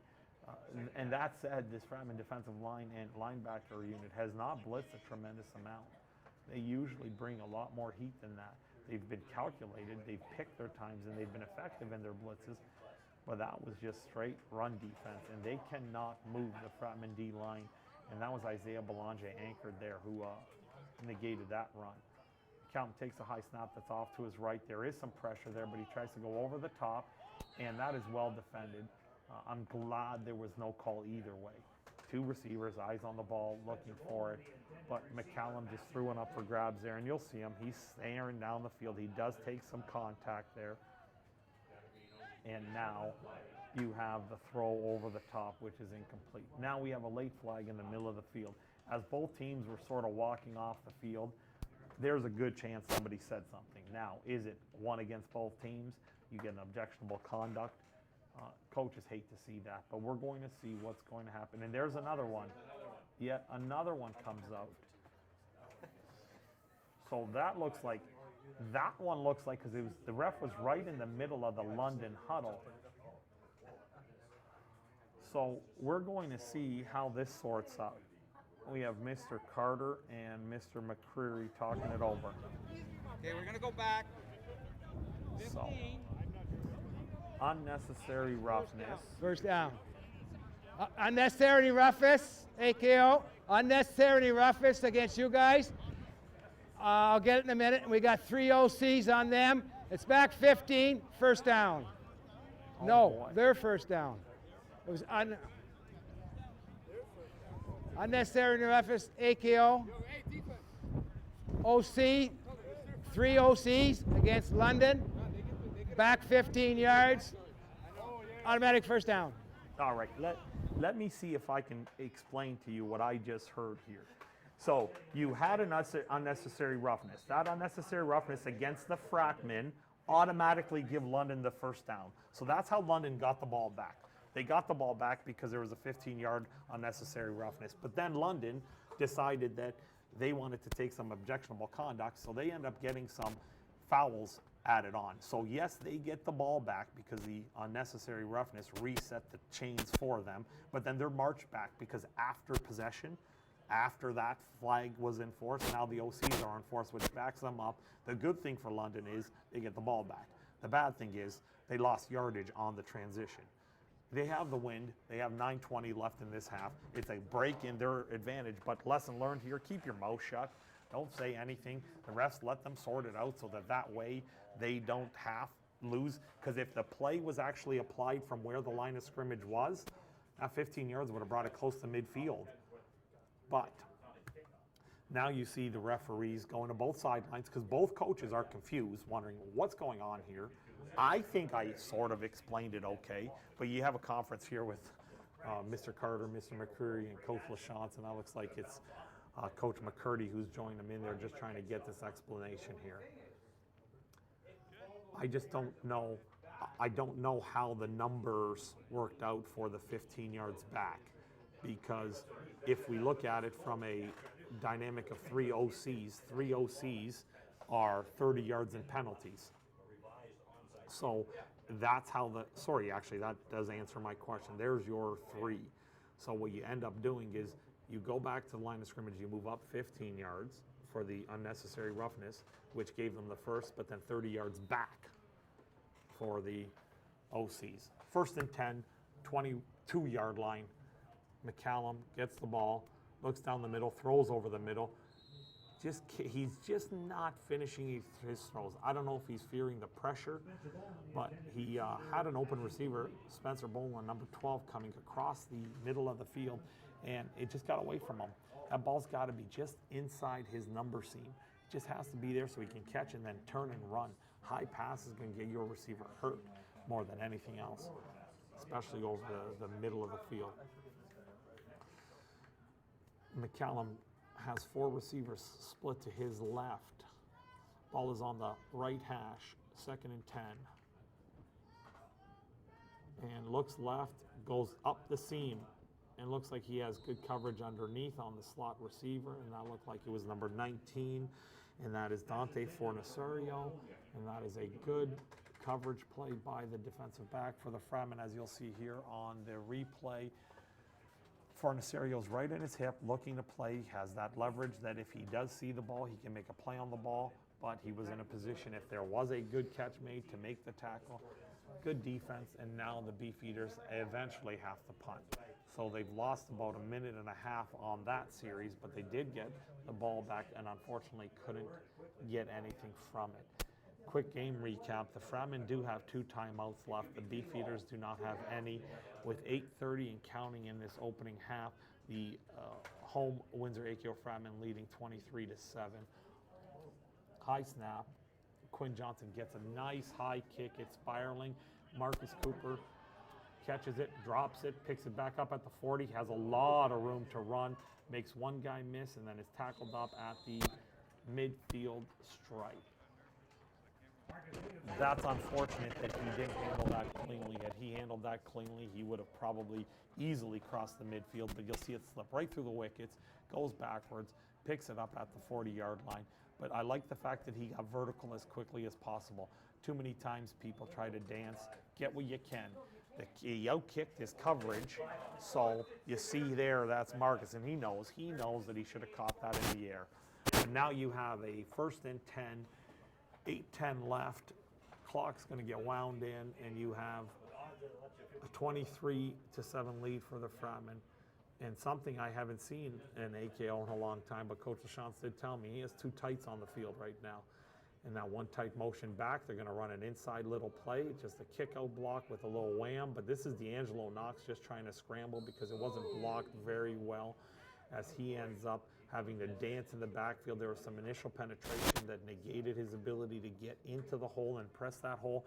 Here's the replay. There's the penetration I'm talking about. So he has to bounce around, dance, and then next thing you know, he ends up having to go sideways, and it looked like the back of his helmet, the little pad, the little signage fell off, but he loses a yard in transition. And anytime you get some penetration from a defensive line or outside linebacker, you can disrupt a lot of running plays. So kudos to the Beefeaters, who was able to get D'Angelo off his track for a 1-yard loss. Double tight set here. Brandon Ream looks, just a straight stretch play. Good block there by Jacoby Jones, and you get D'Angelo, who kept his balance, and it looks like he scrambled all the way and scattered just short of the 1st down. Probably needs 2 and into the wind. My guess is they're going for it. I don't know if you're going to be punting into this wind for a net exchange of 10, 12 yards, so you might as well go for it here. So you're going to have a 3rd down and 2. I only saw 1 receiver or 1 running back come in for another, so I'm guessing the bigs are in, and that is indeed the case. You have tight end to tight end, heavy bodies across the board. It looks like it's Jacoby Jones as the feature back in this one, with Mitch Damchuk as the lead blocker. Jacoby Jones hits the hole hard, keeps pressing forward, jump cuts, gets across the 40-yard line all the way to the 34-yard line. And there you have a 1st down. And not just simple football, not just smash mouth ISO football. You get Damchuk leading underneath, and you get Jacoby Jones pressing the hole. He made a quick decision. He saw something, got the 2 yards, and then exploited it for about 7 more. And that puts them now at the 34-yard line, 1st and 10 with 6:20 remaining in this 1st half. And there's Jacoby Jones' rushing stats for the season. Again, another talented back, averaging well over 5 yards a carry, and he has 4 touchdowns to go with it. Brandon Ream looking for the shotgun snap. Inside, looks like a little bit of a lead wham block, and patiently Jacoby Jones follows his stretch blockers all the way around the outside, and he picks up a good chunk of yards, which is about 5.5 yards here. You'll see on the replay. You'd like to see Damchuk get out of the way a little sooner, because he probably could have made the initial block a little sooner. But that being said, Jacoby patiently rode his blockers all the way outside the left, and he picked up a good 5 yards, bringing up his 2nd and manageable. And again, my guess is this is 3-down territory anyway. Into this wind, you're not kicking the field goal. You're not punting from this position. So you got 2 downs to work with as the Fratmen line up. Tight end to tight end. Inside ISO play. Jacoby Jones has to bounce it to the outside, and he does manage to work his way up the field and gains the 1st down. It was a good defensive play initially by the Beefeaters as they stuffed Damchuk right in the backfield, and it forced Jacoby to bounce. As soon as Jacoby bounced, he was able to get some leverage going up the field. He drove his feet, took on a 1 tackler, and worked his way across the 25 and all the way to the 20 for that 1st down. 1st and 10. 5:13 left in this 1st half, but this is all working into the wind right now. So you've seen a good mix of pass early, but now the bigs are lining up. Big on big, just pushing the pile, nothing too fancy here. Again, you've got Damchuk and Jacoby Jones in the backfield. And this time they fake and run a little option, but it looks like Jacoby was not ready for the option, but fortunately he's able to get some positive yards out of this as he runs over 1 man. And it was a well-designed play. I think it was almost well executed. You'll see the fake, and you'll see 84 come up. Brandon does the right thing. I just think Jacoby really didn't think he was going to get that pitch. But fortunately, the oblong ball took a round bounce right back into his hands, and he worked his way up that right sideline for yardage. But we got another penalty here, which is unnecessary roughness, which is going to go back to the line of scrimmage, negate that run, and going to pin them back at their 35-yard line. So that's going to make it very difficult. Even if you consider this 3-down territory, you still have to make up 25 yards now. That's a big mistake, as the Fratmen could have probably milked this clock down under 3 minutes with a score had they maintained that scrimmage line after Jacoby's run. But penalties have been the early story, negating some more dominance from the Fratmen. All right, looks like just a go route to the outside as the right guard pulled. You got Damchuk, who's making some moves out the right side, keeps pushing his feet. And as the pile scrums, he works his way across the 25-yard line to the 23-yard line. So he picks up half the yardage needed. Good run as we get some skyline views here. And it looks like we have a military unit up in the air for us as our camera crew takes us out. We don't have blimp coverage here, but at least we have a little something to look at in the Windsor skyline here. So now we here at we-tv.ca are going to do what we do best, bring you live football action. And we get the offensive lineman coming back to the line of scrimmage here. And it looks like it is Damchuk and Jacoby Jones once again in the backfield. You got tight end now motioning across the formation, and that looks like it's Slickbore. And they run a little boot off of it, and it looks like it's a throwback screen, and that's Slickbore. Slickbore has a lot of room and the first down, and looks like he's going to get a touchdown. And that is the third one for Brandon Riem. That was a well-executed, well-designed play. You get Adam Slickbore starting at the right on the tight end, working back, and you'll see here he just leaks. And as the pressure comes and climbs, he just settles behind them. He catches the ball cleanly. Good blocking down the field by Omar William Hayes. That is so important. If there's ever a long run, which that was a short pass, a long run, you need blocking down the field. And Coach LaChance is excited for his crew. He told me he had something in store for Adam Slickbore, and he did indeed get something there out of that double tight set with a little bit of movement, a little play action throwback screen to the big man, rewarding his hard work on defense and playing both ways for a handful of snaps.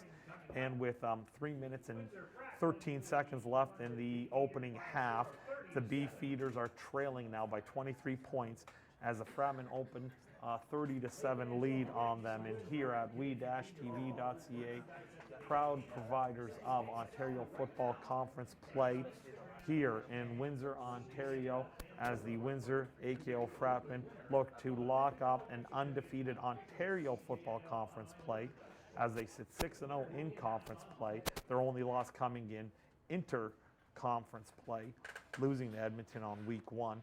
So they're riding a 6-game win streak coming into this game here. And we'd like to thank our presenting partner, Harold Remark from Royal LePage Binder Real Estate, for his continued support of we-tv.ca and this entire broadcast. Much thanks once again to Harold Remark. And you have Andrew Beaton once again kick. The ball is 4 to 5 yards off the field of play, bouncing right down the middle, and that looks like it's their running back Grant who fields the ball as he works his way across the 30 up the left hash and is tackled at the 33-yard line. And let me take this opportunity to wish every one of our viewers a happy Thanksgiving. This is Thanksgiving weekend. Enjoy it. Spend time with your families. I look forward to spending time with my families this weekend. My nieces and nephews are going to absolutely keep me occupied all day tomorrow and Monday, and I look forward to every minute. So wishing you and your families a happy Thanksgiving from all of us here at we-tv.ca. All right, we're under 3 minutes. Here we go. We got an inside run. It looks like we have Grant who ends up bouncing this out the outside, and this is his most successful run of the day. And that is, once again, number 38, John Kalkner Grant, who picks up about 6 yards. And that is a very positive play, his longest run, which is going to bring up a 2nd down and 4 from the 39-yard line. And now we get the official 3-minute warning blown in The Fratmen do indeed have 2 timeouts remaining, so I would expect them to possibly use a timeout if they don't get this first down to try to get one more score on the field. McCallum takes 3 receivers to his right. Grant's alone back, throws, looks like he's just throwing what should have been a stop route. I think there was miscommunication with him and his receiver, and that looked like it was the number 12 again, Spencer Bowman. I think McCallum was thinking that he was just going to run a stop route past the line to gain, which was only about a 6-yard pass, but Bowman kept running up the seam, and now the Fratmen don't have to use their timeout, as there's about 2:20 left in this opening half, and the Beefeaters are going to have to punt now. So the Fratmen will have plenty of time with the way the clock stops in the final 3 minutes of the half, plus them having 2 of their own timeouts. If they get any kind of return here, we'll give them an opportunity to get into scoring position. Quinn Johnson back, takes the kick, takes the ball, and he shanks one. Does not ride the wind at all. This ball is going to work its way back into the Beefeaters side, so they're going to end up getting the ball right around the 50-yard line, and that is indeed the case. So you're going to have the inexact science of guessing where the ball crossed the margin of the sidelines, and Todd Whited gets to the 50, and Pat McCreary tells them that's where they're going to scrimmage, and the ball, as we see one of our young Fratmen fans, a young, cute boy here looking to gain some exposure, and there we have Fratmen football at its finest. And I have my glasses on, and I have tint in my camera. That might have been a cute little girl. I'm not sure, so please don't take any offense if that was.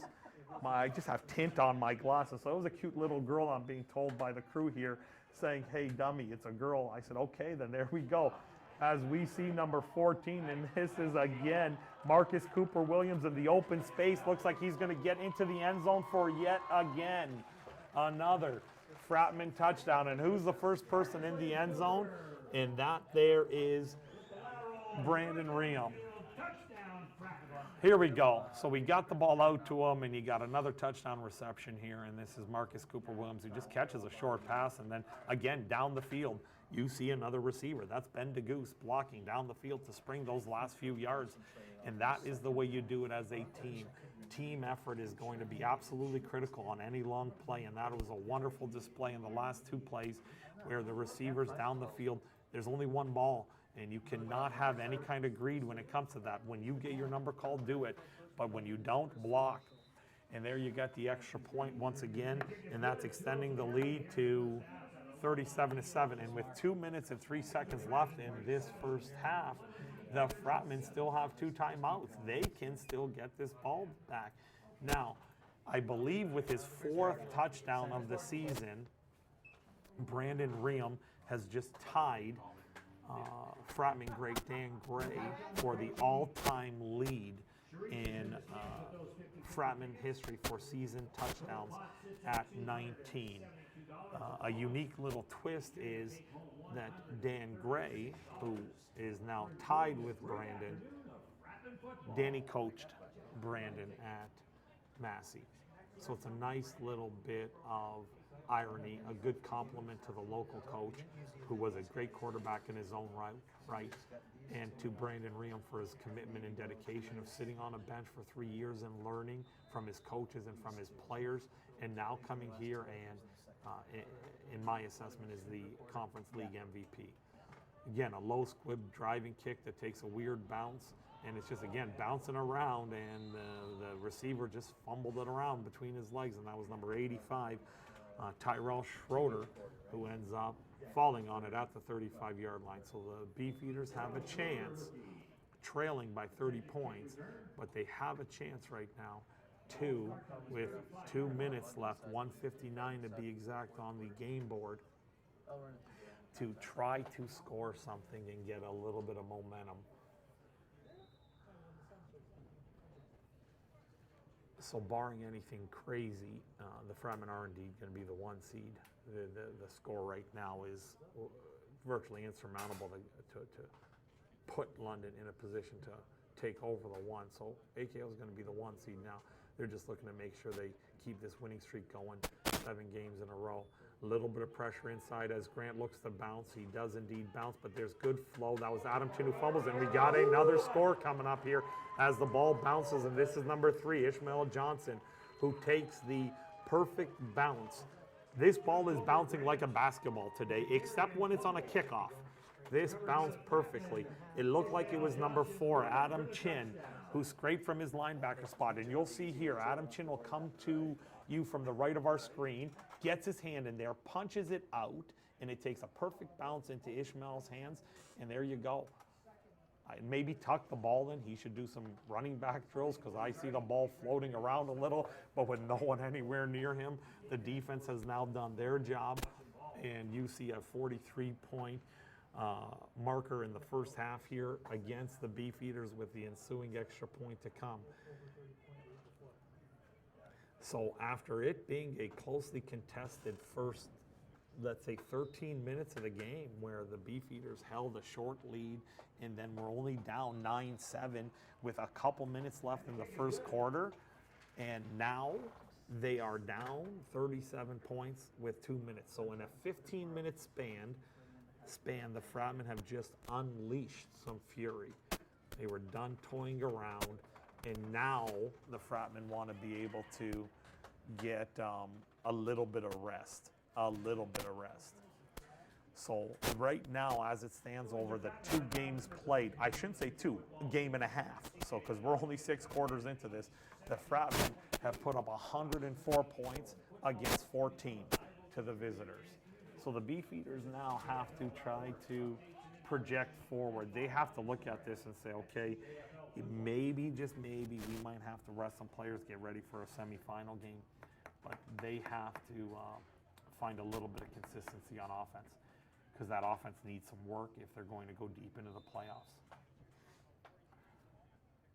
Beaton setting up the ball.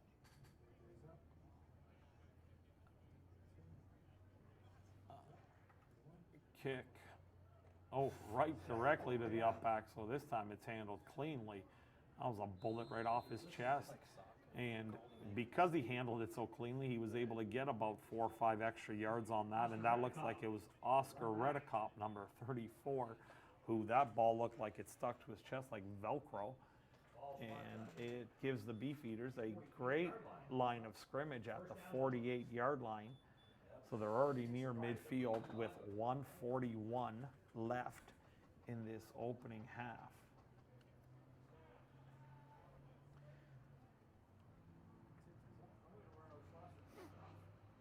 All right, and McCallum has 3 receivers to his left, 2 to the right. Lone running back, it does not appear to be Grant this time, and it is not. It is somebody else, and this is a little scat back. It looks like it's number 23 who find his way up the middle. This looks like he might work his way all the way inside the 20, and that indeed is the case. That was Jaquan Ulett. Jaquan Ulett just goes up the seam, and that's the biggest play by far. That play might have been more yards. As you see here, he breaks the initial tackle, and next thing you know, he's going straight up the middle of the field, and he picks up a big chunk. That might be more yards on that one play than the Beefeaters had for virtually the other 28 minutes of this half. So with 1:26 left here and the clock's winding in, the Beefeaters have 3 receivers to their right, and they have a 1st down and 10 at the 12-yard line.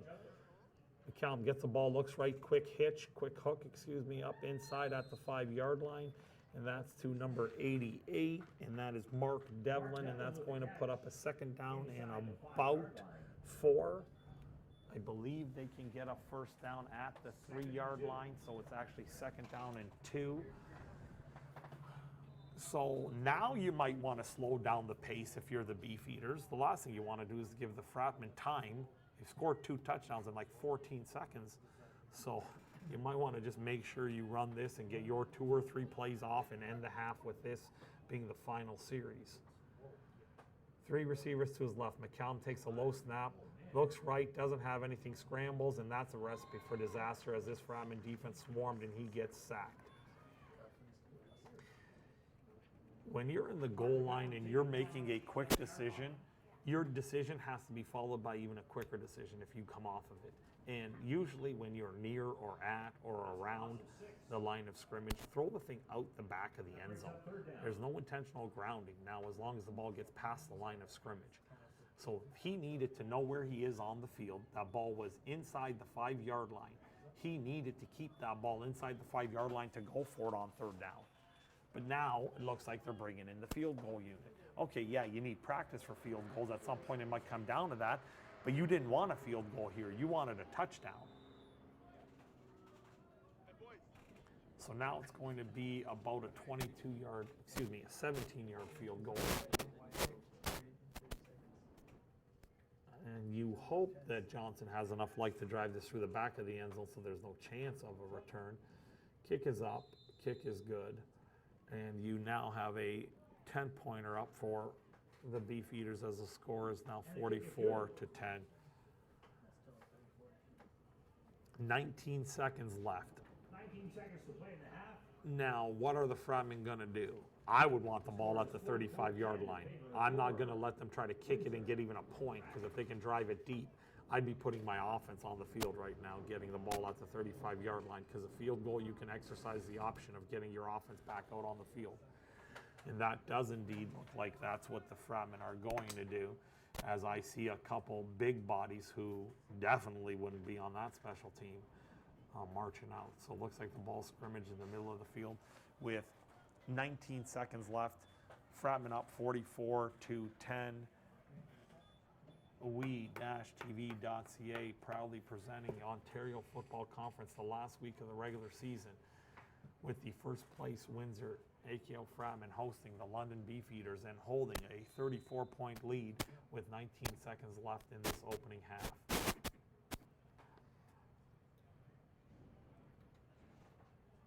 Now you do have Brandon Ream still in the game, and just for the record, if you're not wondering why, they don't have a backup quarterback on their roster. They really don't. So they're going to throw this little quick hitch, and it's Ben DeGoose here who's going to catch it, and he picks up about 8 yards, and that's going to give them a second down and 2. And now if you've noticed in the first half when London was trying to throw the ball, they tried to throw vertical, and the vertical wasn't going to go anywhere. This here into the wind, they're throwing tight spirals outside, quicks. So this looks like it could very well be the last play of the half. So now you have the seam route, and and the ball was dropped again, and that was number 27, Brandon McCraney. Brandon is shifty in open space. If he could have brought that down, there was only one guy to miss. I would have bet if he had caught that, he could have made the guy miss, and you could have seen another touchdown.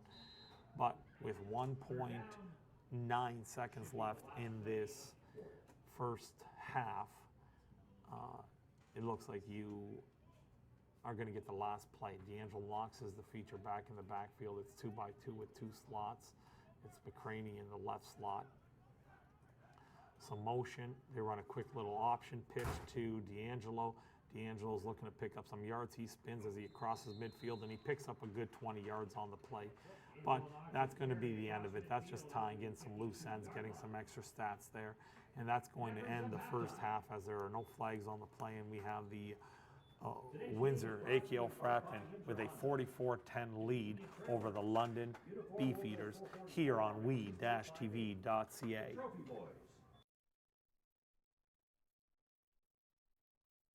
Did you know that the most severe injuries in our region are motor vehicle crashes? 65% of road fatalities last year were directly the result of distracted driving. 90% of injuries arriving in our emergency rooms are preventable. Our message to you this summer is, put down the phone. Just drive. Let's work together to keep our trauma stretchers empty. It's new, it's fresh, it's innovative, it's WeTV, Windsor Essex Television, and you can watch it anywhere. www.we-tv.ca is the place to be. If it's sports, entertainment, or community events, WeTV has what you're looking for. The people, places, and faces of our community are front and center on WeTV. Check out www.we-tv.ca for what's being webcast live. WeTV, we got you covered. To Alumni Field, it's at the half. It's the Fratmen 44 and the London Beefeaters 10. Aaron Sanders standing by with the head coach of the London Beefeaters, Chris Marshall. And Chris, there's a lot of things we could break down in the first half of this game. Well, we had a good start. I thought we kind of established what we wanted to do on offense. Defensively, they're a good team, and we just kind of gave up a little bit too much easy stuff. We got lucky on a few of them, and then second quarter they made a few adjustments, and really, were able to execute what they wanted to. That's just, we've got to be able to be better. We got to execute. We got to catch passes. We got to tackle guys in the open field. What can you take from this first half that has to be executed? Well, like I said, we got to catch passes. We got to make tackles in the open field. Same thing that hurt us when we played them earlier in the season. And these guys, they're a lot of young guys, not a lot of starters playing today, and we're just kind of letting them get used to experience game action and get better. It's something that they need to do to get better. There's some playoff stipulations in the course of this game too, but how do you guys? Well, we've got a goal. We know what we want to do. The results of this game, don't really make any impact on our long-term plan. So what we're doing is we're looking to grow our players right now and get ready for the first round. Thank you, Coach. Thank you for your time. Thank you. We're going to bring up Mike LaChance right now, and I'm sure he's happy. It's nothing but business for Coach LaChance, and like I was saying, nothing but business for you guys. It was a really tough start in the first few minutes of the game. So, what can you take from that could really work in? Well, we haven't played in 3 weeks. We had a bye week, and then Niagara forfeited the game. So really, it's been 3 full solid weeks, 2 weekends off in a row that we haven't played. And our guys came out, and it showed right away. A little bit rusty mentally, physically a little bit rusty. We dropped a couple balls early, and we got rolling. I wasn't too worried about it. It's just you want to maximize your time on the field. It's been a few weeks since you guys have been on Alumni Field, but no matter what, you took this road trip and exceeded a lot of expectations. You actually turned it into home field for you guys. What was the key throughout the last few weeks? Just play physical football, and you say exceed expectations. We didn't exceed our expectations. We think very highly of ourselves. We think we could beat anybody in the country when we're playing our game. We have a great offensive line. We really can control the line of scrimmage, and that's what it all comes down to in football. Controlling the offensive line, on the offensive line control, and then defensive line controlling that line of scrimmage. So I think that we're really good at that. We're really proficient at that, stopping the run and running the football, and that's what it'll come down to in the playoffs. When you mentioned the offensive line, the one player that stands out once again is the quarterback, Brandon Lee, and he's doing a real good job taking over the helm of the ship. What have you seen from him throughout the last few weeks that make him progress into that type of veteran leader for EKO Fratmen? The young Brandon Ram wanted to run every play and just take off and not have good pocket awareness. The mature Brandon Ram that you're seeing right now stays in the pocket and really distributes the ball evenly. And you'll see statistically, we've got 7 or 8 guys that have touchdown catches on the year, and we've got 4 again today. So we really move the ball around. We're a tough team to cover that way. That's how the story is. Thank you, Coach, for your time. Once again, 44-10 at the half. We'll be back with more down here at Alumni Field right after this commercial timeout. It's new, it's fresh, it's innovative, it's WeTV, Windsor Essex Television, and you can watch it anywhere. www.we-tv.ca is the place to be. If it's sports, entertainment, or community events, WeTV has what you're looking for. The people, places, and faces of our community are front and center on WeTV. Check out www.we-tv.ca for what's being webcast live. WeTV, we got you covered. I learn by doing. I learn by reacting to a situation. St. Clair puts me directly into my industry. I'm dealing with real patients, real life situations. It's not just theory. It's not book work anymore. I choose to take control of my future and my path to St. Clair College. I choose to be here.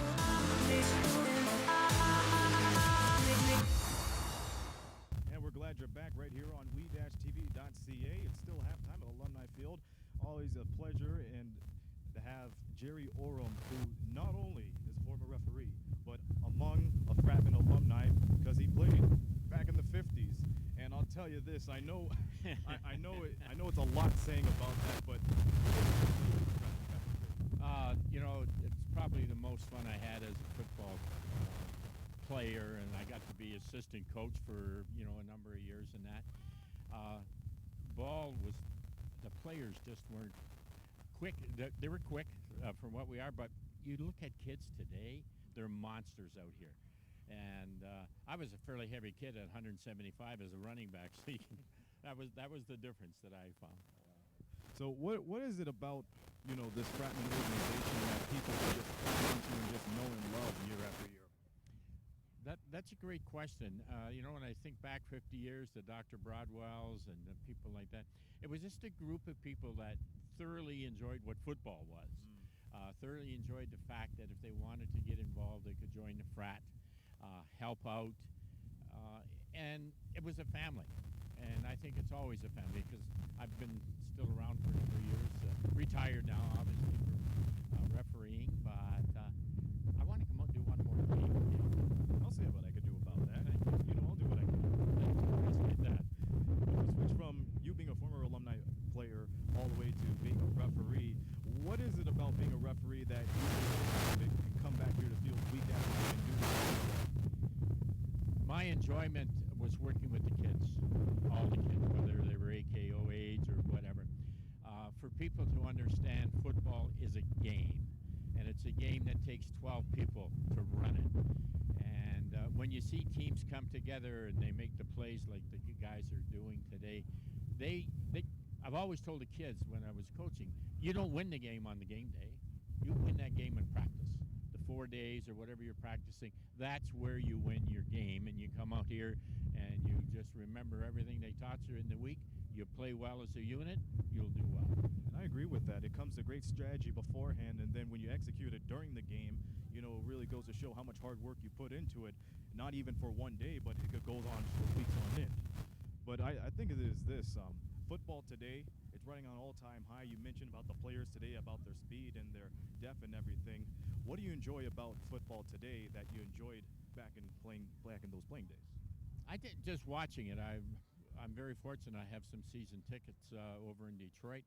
I sit in the end zone, watch the referees, I think, more than I watch the games. But just the speed, the overall, I understand they've got 50 or 60 brand new technology helmets out there.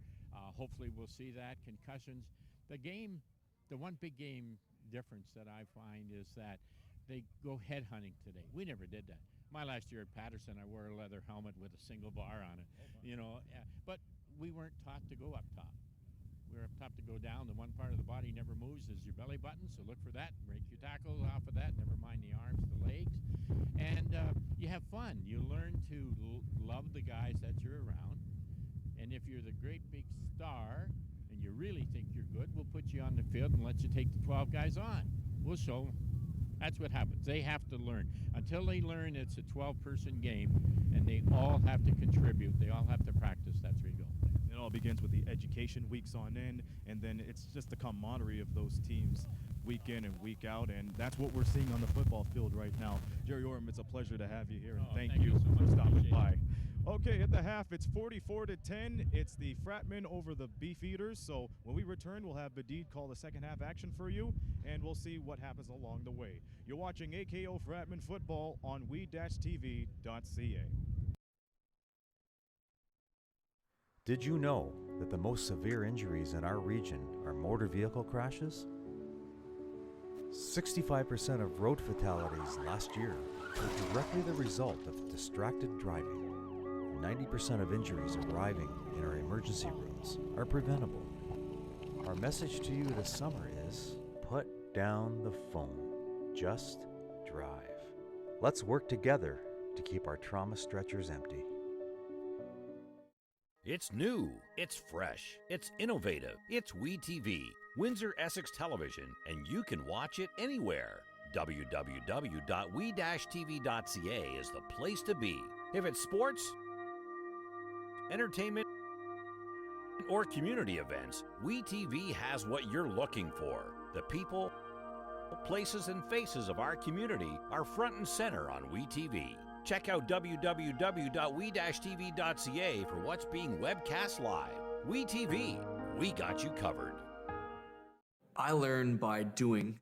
I learn by reacting to a situation. St. Clair puts me directly into my industry. I'm dealing with real patients, real life situations. It's not just theory, it's not book work anymore.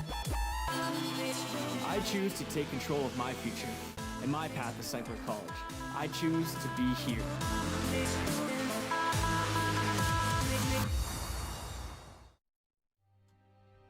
Like our champions, we know what it takes to win.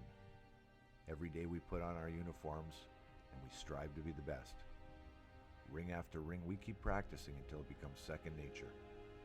Our craftsmen have put in thousands of hours to master their trade. And when things get tough, we make the adjustments needed to stay on top. Baron Championship rings. This is who we are. Did you know that the most severe injuries in our region are motor vehicle crashes? 65% of road fatalities last year were directly the result of distracted driving. 90% of injuries arriving in our emergency rooms are preventable.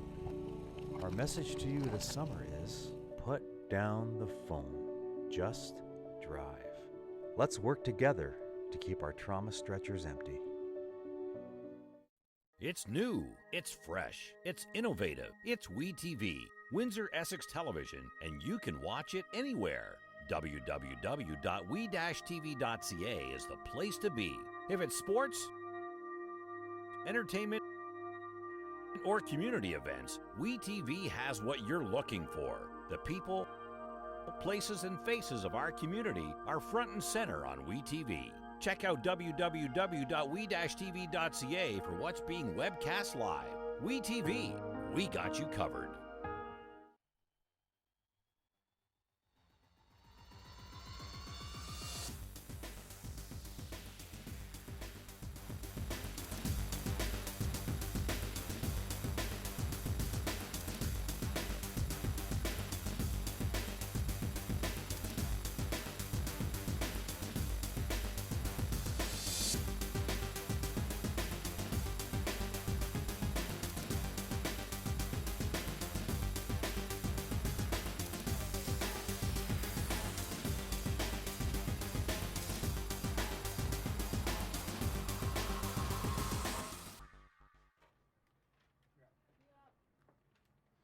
And welcome back to we-tv.ca here for Ontario Football Conference play between the first place home Windsor, AKO Fratmen, who are currently leading the second place London Beefeaters by a score of 44-10. And I am your play-by-play announcer, Badia Kwas, and I'm proud to present this game here. I have had a long affiliation with this football team, having played for them and coached for them.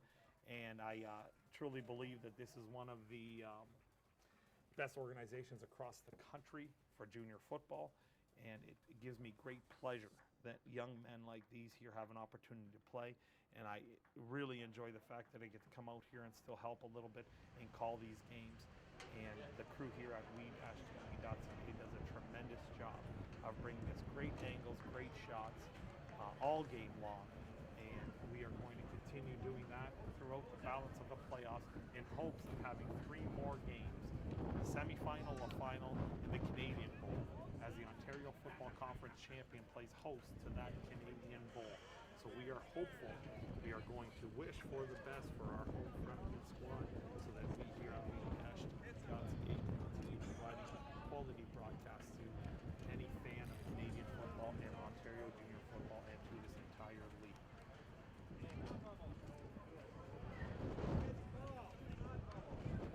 And it looks like to start this second half, the Fratmen, who did indeed defer the opening kickoff, has opted to defend an end, and that end is going to be, they want the wind here in this third quarter.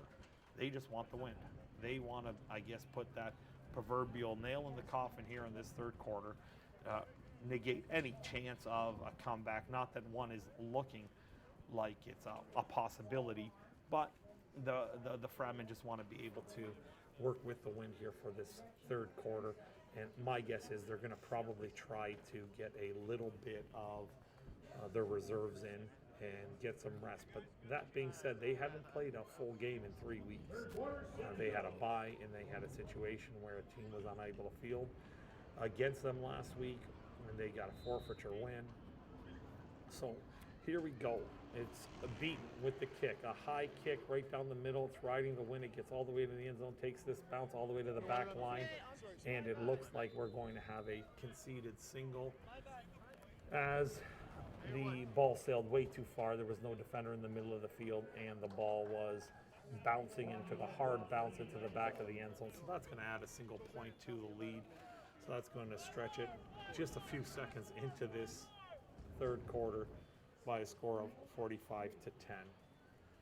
And I do have to make a correction. I correct myself, as I was told when I went down to speak to Coach LaChance at the half. He had told me prior to the game that Brandon Graham needed 5 touchdowns to break the single season touchdown record, when in fact he needed 4, 3 to tie, 4 to break. And as it stands now, you're going to have Brandon Graham with the record, and he indeed has 20 touchdowns on the season. McCallum fakes the inside handoff. The Fratmen do buy a little bit of it on the play side, but to the backside there was some good containment, and McCallum wasn't able to get outside the edge cleanly, and that limited the run to about 3 yards, 3.5 yards. And that's going to be a 2nd down and 7 now for the visitors.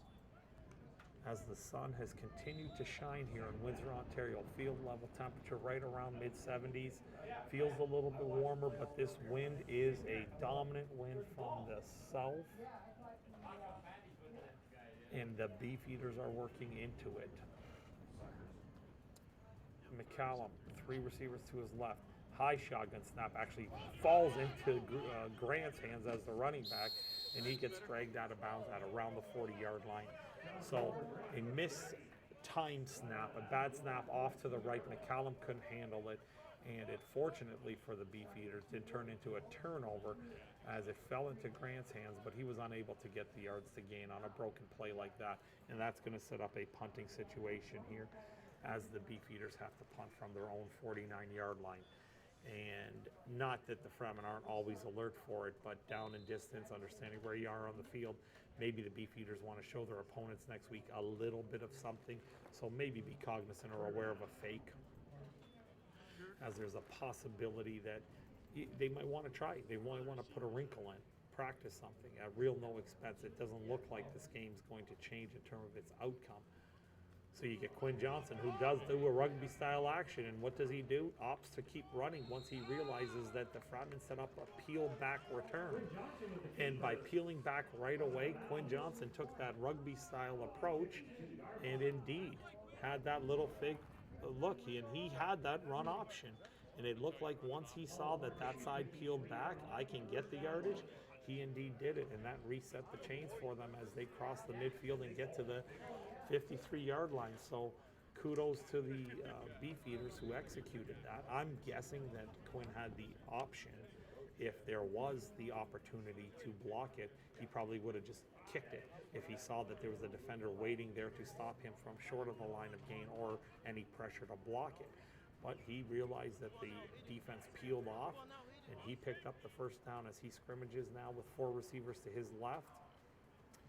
Looking in that direction, stays on it, nothing there, has to scramble outside the pocket and roll into his left, being a right-handed quarterback, just makes it difficult to get any opportunity to throw as he's wrapped up, his jersey and arm was held, and then a slew of Fratmen brought him down, and you'll see here on the replay, 4 to his left, he has no choice pretty much but to stay on it, look, but there was nothing there as the initial pressure got to him, and the pocket just collapsed, and he couldn't get out of the grip of Slickmore, who ultimately tackled him for about a 5 or 6 yard loss, and that's going to put him in a 2nd down and about 16.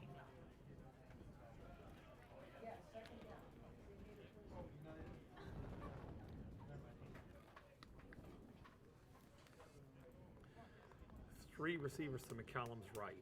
Grant, the lone running back. A little inside pop jet sweep action to the receiver, and that's number 82.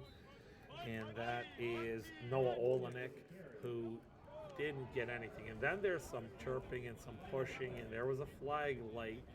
So I'm not sure. I did see a little bit of a push from a Beefeater. I don't know if it was anything that was related to that, but there looked like some taunting or some pushing from both sides. So we'll let the referees hammer this out. But with the punt team coming on, Exceptional conduct, 88 blue. And that is indeed Exceptional conduct, 88 blue. And that's going to move them back 10 yards, and that's going to Who? make them, I have no idea what you're talking about. Mr. McCreary No, I went this way. is signaling that there's a penalty on the Third down. Beefeaters, but he also forgot to turn his mic off. So now the crowd was getting a synopsis of the conversation that was going between Coach LaChance and Mr. McCreary, because Mr. McCreary was indicating it was a penalty against London, and he said blue. He might have signaled the wrong way, but either way, the right call is made on the field. We got this here now being a situation where they're going to punt, and now it looks like we have a sideline warning from Mr. Schroeder, who's just trying to get his sideline operational. So the Fratmen have to back off the white paint. A low snap. Bounce, rugby style, again looking for the option, but this time he exercises that to kick it, and the ball is short, but it is fielded. And now you have Marcus Cooper-Williams looking to work his way up the right hash, and he ran an awful lot of yards to pick up about 5. But it was a successful punt. It was one that, if you may have seen some contact, No yards. rugby style one, 5 yards. you do get that. No yards. 5-yard penalty. See the kicker. First down. Now, we do have a penalty against the Beefeaters. It was a 5-yard bounce, no yard penalty. So that's just going to add a few yards to the run. So that's going to put the Windsor AKO Fratmen at the 51-yard line as you take a look down the London Beefeater sideline. You have Brandon Riem back at the quarterback. He's got 2 receivers on each side. D'Angelo Knox is his back. He throws the ball to Omar Williams-Hayes, who catches the ball, makes one guy miss, and then starts working up that sideline and crosses the 50-yard line. Looks like he has close to the first down, but again, it was a nice combination. You'll see here on the throw, it looked like it was number 12, Devin Woods, who came back and made the extra block to spring him right there. And that is indeed the case. And Omar Williams-Hayes just gets that guy out of his way and kept going until he crossed that 50-yard line. And it looks like, from my vantage point, they're right on the first down line, and they indeed indicate that it's a first down. So now you're going to get an official 10-yard gain on the play, and you're going to bring first down and 10. 2 by 2. D'Angelo walks is the deep feature back. Looks like Jacoby Jones is the fullback position right now as Knox leaves early. Riem looks left, is going right up the seam, right back to Benji DeGoose. It looks like it was the first play of the game, and up the seam, and he just dropped it again. Quick read. He looked outside, but then realized he had that seam going, and Benji DeGoose, and he had his hands in the right position. He had it over the top. Maybe from his angle, that's the only thing I can come up with, that he's looking back into the sun and maybe lost it, but still, that's got to be a catch. That's got to be a catch. That's going to bring up a second down and 10 at the 49-yard line going in. McCraney is in at the slot that DeGoose just vacated. Snap comes, he's going to go back to Omar Williams-Hayes on a quick hitch. Omar Williams-Hayes looks like he's going to try to do the rest as he extends forward and gets the ball around the 39-yard line, which is going to bring up a second down and 2.5. So I don't need to be there then? It is a third down and about 2.5 long yards here. No indication that the Fratmen sideline is going to bring their punting unit, so they're going to keep this offense on the field. My guess is this is going to be straightforward. This is going to be off tackle left. You're going to get Jacoby Jones just leading, and you'll get D'Angelo pressing the hole off the left B gap. And that is indeed the case. And he finds the first down, dances through, works his way across the 30-yard line, carrying tackles all the way down to the 27-yard line. Every time they've needed a short yardage type play like that, they just ran ISO off the left. It's just simple. If it's that predictable for me here up in the booth, I'm guessing it's that predictable for the players on the field and for the coaches on the sideline. It's just, Fratmen are saying my players are better than yours, and they're showing it right now as they get that first down and some. And it brings up a first down and 10 from the 28-yard line.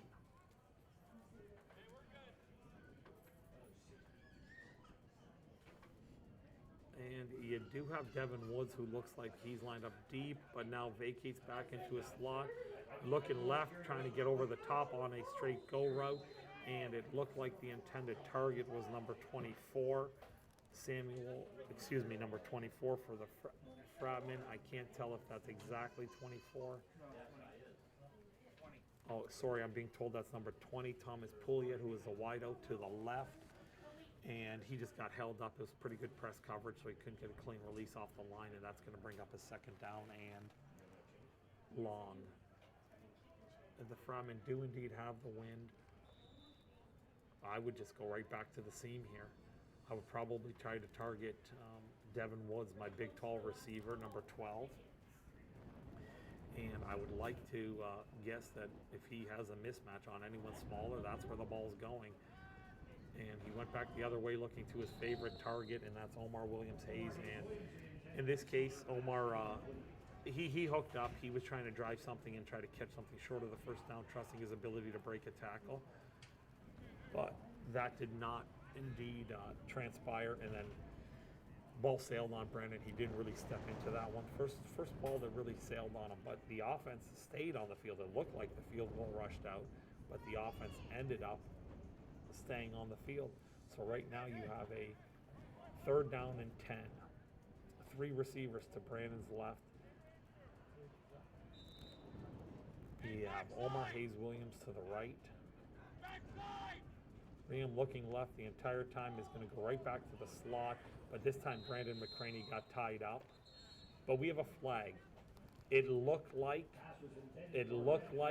there was a hold against the slot defender. So we are going to see what the infraction is, but that flag was thrown right away. It looked like Brandon McCraney was doing a double move. 84 blue, OC, 20 yards, first down.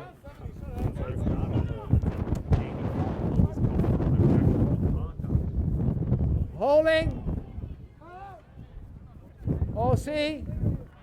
So it was both. There First was down. The hold, and there was the OC. So you're going to get a 20-yard walk up. So they're now going to go, and you're going to get a first down, which is going to bring the ball probably just inside the 10-yard line, which is indeed the case. It looks like they're going to mark it right at the 9-yard line, 9.5-yard line. So now you have an and goal situation. The Beefeaters now have taken probably 6 3-on-1 series OC plays. Most of the time, those are because they're talking, they're chirping, they're saying something to either the players or to the referee. So now you have Brandon Riem, who has his 2x2 set with D'Angelo Knox deep in the backfield. Looking left, scrambles to his right, and is under some tremendous pressure there. That time the offensive line collapsed just a little bit on him. One thing I have noticed, though, is that maybe the one of the best linemen for the Fratmen, number 50, DeMarcus Ware, who, as you see on the replay, Brandon really had no chance as the sack came right. The pressure came right up in his face.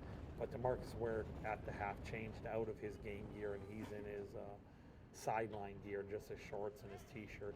Looks like he's done for the game. He's been nursing some injuries this year, so he got the first half with the score as it is and the outcome not likely in any kind of question. Probably want to save his legs and body for a deep playoff run. 2nd down and goal from the 21-yard line. Brandon looks to his right, and then again, a lot of heat, so he's going to scramble out the left. keep his eyes down the field, gets his hands up, and he throws the ball on the run as he got a stiff arm, hand up, and then realized I don't even have to touch him. And then he squared up his shoulders and he popped it to D'Angelo Knox, and that's another touchdown pass. Here you'll see on the replay, they brought some heat. They missed something up the middle, and Brandon realized it, gets his hand up, oh, I don't need that anymore, so he ends up throwing it on the run with some nice touch. D'Angelo Knox secures the ball, gets in the end zone, puts it in, and there's touchdown number 5 to extend his single season Fratmen record to 21. Brandon Riem having an outstanding single season, his lone season as a starter. His previous 3 years, he has taken some snaps at ends of games. He has played receiver for this team, but he worked hard over 3 years of practice leading into this year, culminating into what I believe is going to be the offensive player of the year, or it should be the player of the year too, however you want to mount it in this Ontario Football Conference, as you have a little over 4 minutes left in this third quarter here on we-tv.ca. The Fratmen are leading 52-10, and the visitors look like they just seem deflated. After that first quarter, the London Beefeaters have just been outmatched.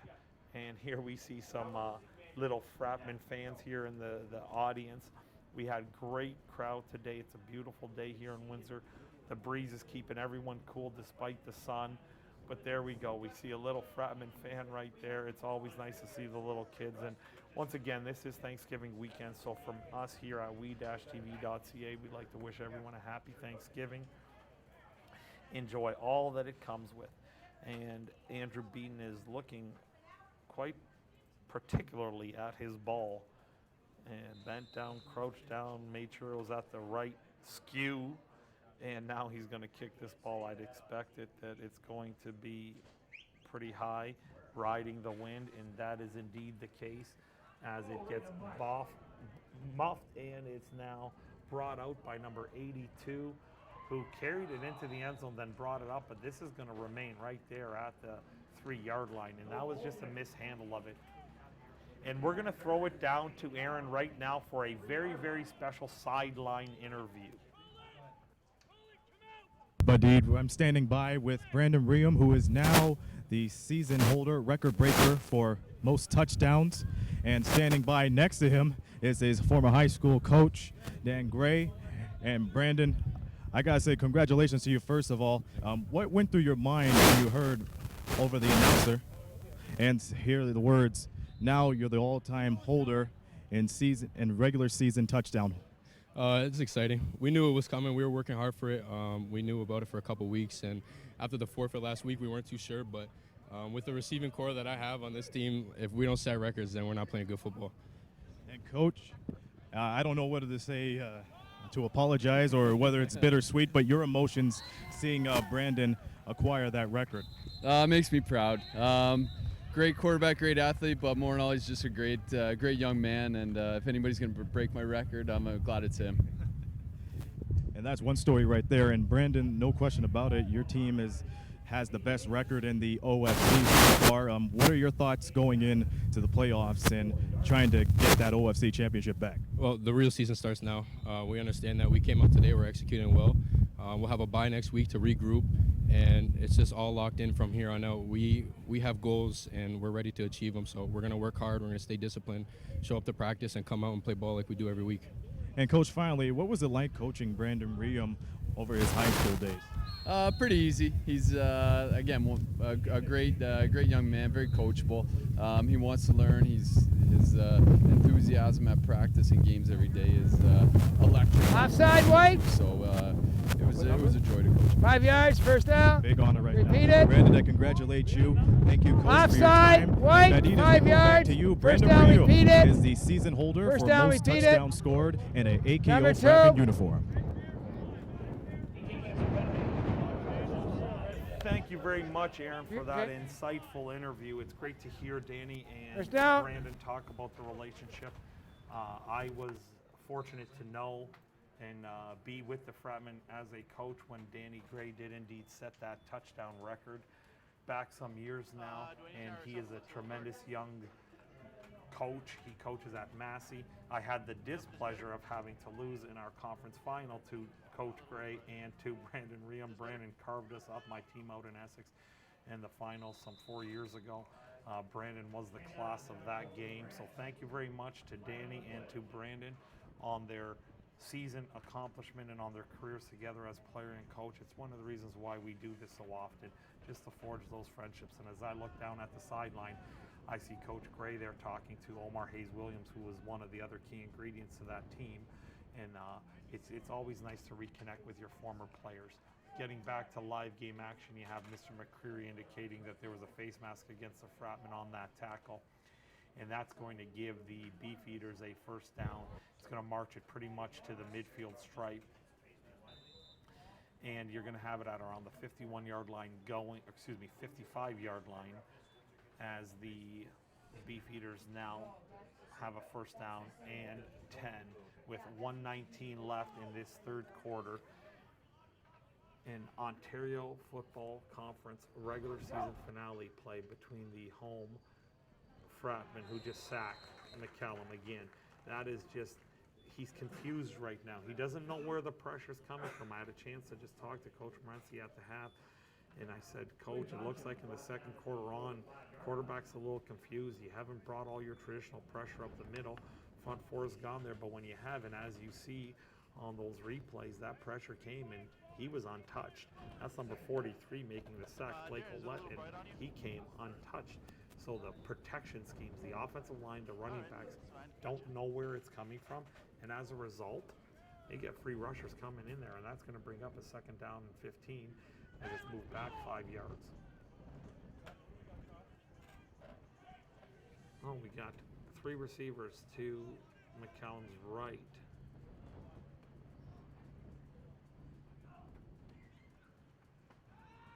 And a little play action pass, and he tries to whip a little bit of a drag route across, and it's complete.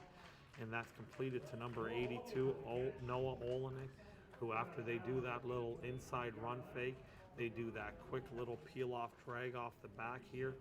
And this time he completed a pass into the wind, and it looks like he's about a yard short of the first down.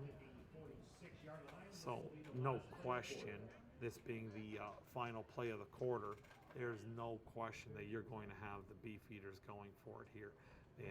They're obviously down, but they're not going to be punting into this wind, as this is the last play barring any type of defensive penalty.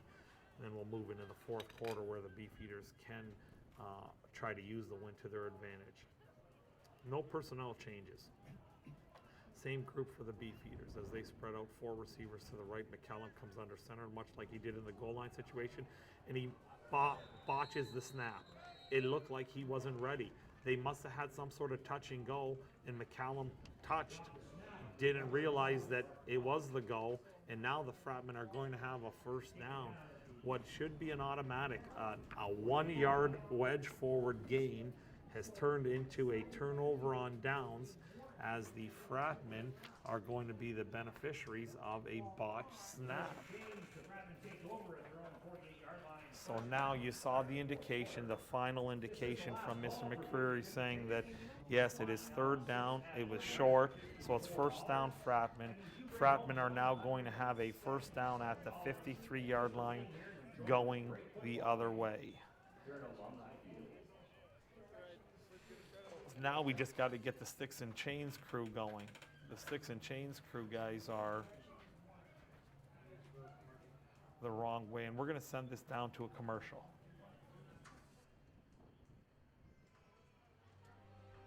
Like our champions, we know what it takes to win. Every day we put on our uniforms and we strive to be the best. Ring after ring, we keep practicing until it becomes second nature. Our craftsmen have put in thousands of hours to master their trade. And when things get tough, we make the adjustments needed to stay on top. Baron Championship rings. This is who we are. And welcome back to we-tv.ca for live Ontario Football Conference play, regular season finale, Windsor 52, London 10, as Jacoby Jones, just you saw the tail end of the carry picked up 6.5, 7 yards, going to bring down a second and short as the Fratmen approach midfield to start the final quarter of the regular season. And they have a big lead, 42 points. Just a quick inside run, pressing the hole here by Jacoby, and he's going to be just about a half yard short. And that is indeed the mark, a half yard short, so you're going to bring up a third down and short. So Fratmen are going for it. It's been part of the story today. This wind has been very, very strong. It is gusting all day long directly from the south, so the Fratmen are definitely into it. Not going to be punting, especially when it's third and short, but regardless of where you are on the field, most teams are going to go for it on a third down and less than a yard. Brandon Riem has Damchuk and Jacoby Jones. They give him on the inside, little dive action. Damchuk finds it, wedges his body forward across the 50-yard line, picks up 6 yards and gets the first down. Rich Damchuk with the run, out over the 50-yard line. So now it's going to be first down and 10 from the 48, and no matter how many times the ball gets marked, it seems like the umpire, Mr. Carter, is having a struggle with the wind rolling the ball around from its original mark. That's how gusty it is right now. So right now you have D'Angelo Knox at quarterback, the feature tailback, the league rushing leader is at tailback. High snap is trying to do a jet sweep, fakes it, keeps the ball, follows his blockers, and runs his way on some sort of jet sweep lead with an option to give the jet sweep, and he picks up about a solid 5 yards, maybe all of 6. Here's the replay. You see that Damchuk sort of got in his way, so the timing was off, and you wonder how many reps they actually do this in a game, in practice. It's really their only option right now behind Brandon. Brandon has been that valuable to him this whole season. It looks like his afternoon is done.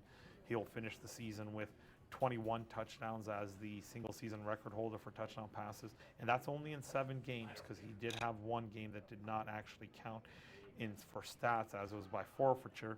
And here we got Jacoby Jones just running that inside ISO off the left.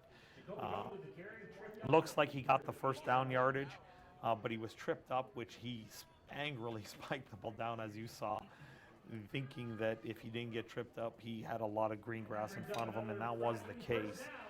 So you have another first down here, and D'Angelo's taking the calls directly from Coach LaChance. There's no signals going in. Probably doesn't even have a wristband with him. Just going to get it. Here we go. We're going to run ISO left. We're going to run counter left with you. We're going to run jet sweep right. You probably got a 3 to 5 play package here with D'Angelo. If I were London, I'd probably walk that safety down right to linebacker depth and just try to play and counteract the talent in the backfield because they got 3 capable ball carriers. Here we go, we have that. And speaking of, he's not going to probably throw the ball. He throws it right on cue when I say he's probably not going to throw the ball, and they throw the ball into the wind to boot. D'Angelo showed some talent that he actually had a nice tight spiral into the wind, so he showed some strong arm, but they sprinted him out. But we're going to get second down here after the incomplete pass, and that was a safe throw. It was not one of those situations where it was at risk of being intercepted.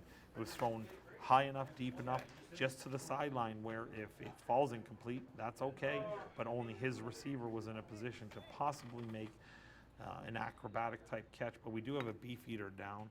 Looks like it's number 78, Reed Forster, who's down at the 35-yard line. You hope it's just a cramp. It is a warmer afternoon for the fall. And here we go. We see some Ontario Football Conference gameplay for tonight as the Ottawa Sooners play host to the GTA Grizzlies tonight at 7 p.m. and Niagara Regional Raiders drive up, take a short drive to Hamilton for an 8 o'clock tilt tonight to close out the regular season here in the Ontario Football Conference. And once again, you're likely looking at the Windsor AKO Fratmen hosting in 2 weeks' time those Ottawa Sooners, who will close out the regular season in just a few hours. And you're looking at a London-Hamilton matchup, and that is to be determined depending on outcomes of games tonight, where that might be. Straight quarterback delay here, but the delay just sort of got a little slow. Maybe delayed a little bit too long, as you had the outside linebacker, number 84, Andrew Varfey, came off the edge. Here you see on the replay, he just dogs off the edge, and D'Angelo really didn't have much to go inside, so he ends up getting a loss of some yardage. So I think this is the right decision here. At some point, you're going to play a game that's going to be more closely contested, and at some point, you're going to have to try to punt into a stiff wind. And even when it's something like this, where you are right on that fringe edge where, yeah, the punt might not go very far, here's where you try to practice. You have your punter try to kick to the near sideline, a low driver out of bounds, where if you can get this thing anywhere at or inside the 20, you're in good shape. And there's the driver. Hopefully it bounces and turns. Hopefully there's no one in the no yards neutral zone, which there happen to be. And not all that terrible, but you just hope that that ball is angled a little bit more out of bounds. But you get a no yards, as it was number 23, Jaquan Yuliet, who returned that. No yards, 5-yarder, White, first down, London. That's your classic no yards. That is probably thrown more than any other flag in Canadian football. The no yards, the bounce back, 5-yard application of it. And that's going to give the Beefeaters a first down and 10 from their own 27-yard line. And we're approaching the 8-minute mark left in the Ontario Football Conference regular season here at home. High snap. Grant breaks one tackle in the backfield, but is unable to break the next two tackles, as he does fall forward for about a 2.5-yard gain. Call it 3. Going to bring up a second down and 7 from the 30-yard line.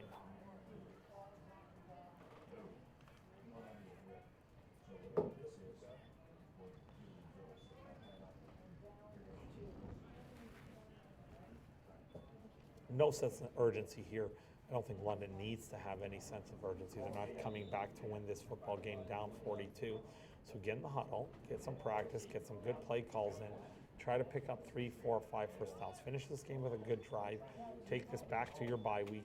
Have your film study, do all the work you need to do to get ready for a semifinal game. A lot of motion.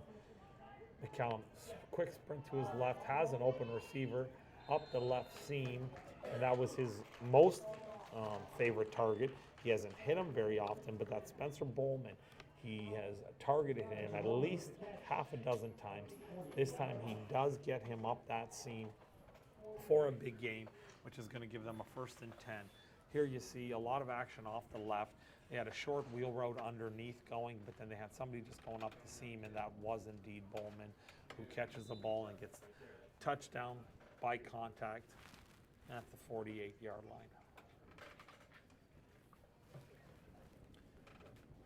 McCallum has 3 receivers to his right.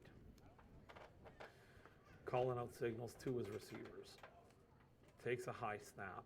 Instant pressure in his face. Gets the pass off. It was fortunately completed because there was a lot of pressure. And that is to his kicker, punter, receiver, Quinn Johnson, who picked up 3 yards.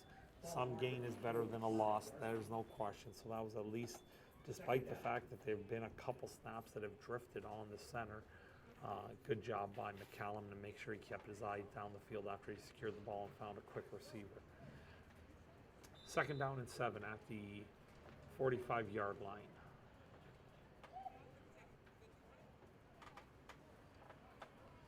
Three receivers to his left. Grant, the lone running back, as he empties, going straight up the seam, double fly, and now we have, it looks like pass interference, as Shahid Cesar looked like he tripped up the intended receiver. It looked like it was number 80, Hayden Amos, who was running up the right sideline. Number 30, White. 30, White. First down. We have pass interference by, once again, Jahid Cesar, and that's going to give them a first down. Unfortunate, because it looked like there was some tangled up feet there, but there was contact. You had 2 flags thrown. You're not going to get too many arguments when a receiver goes down. If it was truly incidental, that's one thing, but you never know. There could have been some clutching and grabbing, which also led to the tangling of the feet. That said, they have a first down at the 30-yard line. McCallum looks left, has some instant pressure, escapes that pressure, steps back up the middle, throws across his body, and I'm pretty confident that this flag here is going to be, it's going to be illegal forward pass. It looks like he scrambled, he got himself across the 30-yard line. You had the 2 sideline guys, I thought it was pretty obvious. We'll see it here hopefully on the replay, but you got an illegal forward pass, and that's just going to back them up. Yeah. As he gets through here, he is across the 30. That was real close. That was real close, but it did look like his body was across the 30. We don't have, the referees on the field don't have access they don't have access to things like instant replay in this league, so that's going to make it hard. So,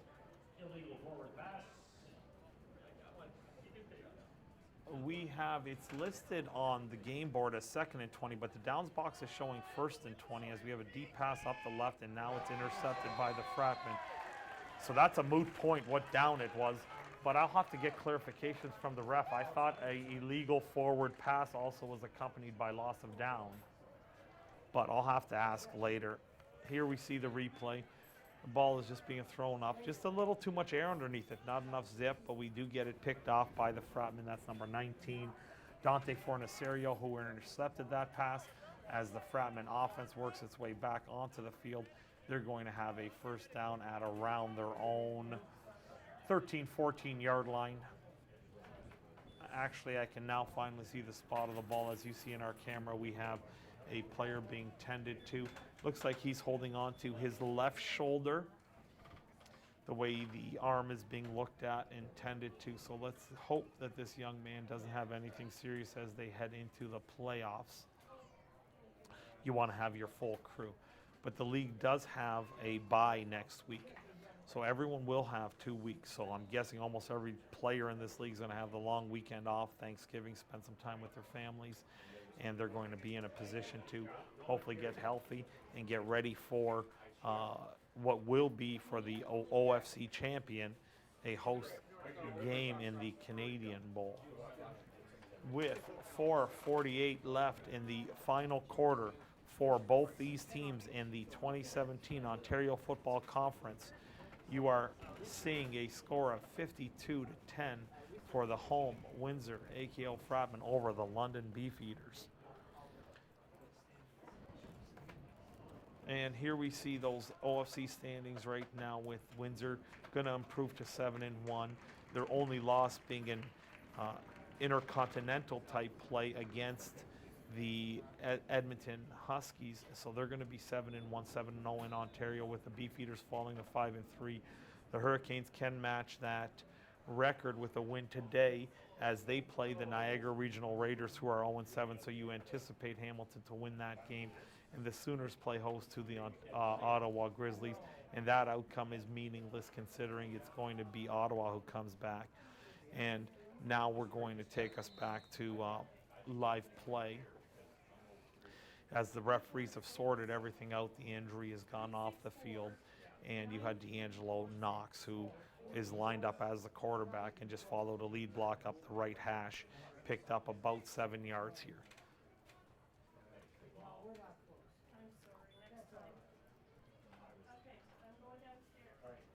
Second down and 3, just under 4 minutes now in this game. Fratmen working into the wind, trying to establish the line of scrimmage with at least 3 subs in that I can see. Most teams don't carry more than 8 linemen for a home game, so you're not going to have too many more subs to get into those big positions. So someone's starting, has to play and finish this game. We have a quick inside run. Ball crosses just the 20-yard line. I think they needed to get to the 21 as they are just about a yard short. No indication that they're going to punt, as that was Abdullah Asfour as the running back who carried for that play. So we have a timeout called from Windsor. Probably just going to discuss, make sure D'Angelo has the right play. And that was indeed the reason. D'Angelo had the long walk in. Like I said, they probably don't get too many reps with him. And they're not going to spend a ton of time. Your number ones have to get 80 to 90, and in this unique situation, I'd venture a guess 90 to 95% of the snaps. So Brandon's getting all his reps in practice. D'Angelo, being the feature back, gets his reps in practice at running back. We'll spend a little bit of time doing this. So D'Angelo wanted to come to the sideline. Coach LaChance wanted to make sure that they had the right play call as we take a look at the Fratmen sideline. A lot of happy people, a lot of smiling faces, a very relaxed atmosphere there right now, knowing full well that they have this game in hand. They have an undefeated Ontario Football Conference season in hand.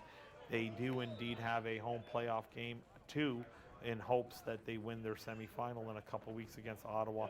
And there you have just the wedge forward, which that just easy enough.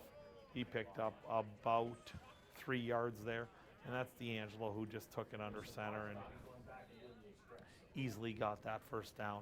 Now you're just hoping here for maybe one more first down. Out to the 23-yard line. And you're hoping that you can just kill this clock and eventually just get into knees and victory formation here.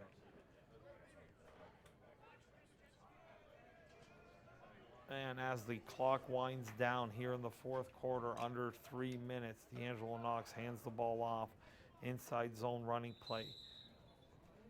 And we'll get that ball carrier's number. That is again number 31, Abdullah Asfour, who picks up about 3 yards there, bringing up 2nd down and 7. So the 3-minute warning has officially been blown in. London has 2 timeouts. Windsor has 1. London down 42. And they haven't been able to muster much after they got off to an early lead and they were up 7-2. It has been just a downhill pouring of punishment from the Fratmen in virtually all phases of the game, because their offense and defense has been dominant and their special teams has won most of the battles since that second quarter or first quarter expired. D'Angelo Knox takes a snap, sprints out to his left, realizes he can't get there, doesn't keep his balance as it looks like his knee was down. And that's going to bring up a 3rd and extremely long. About the 15-yard line.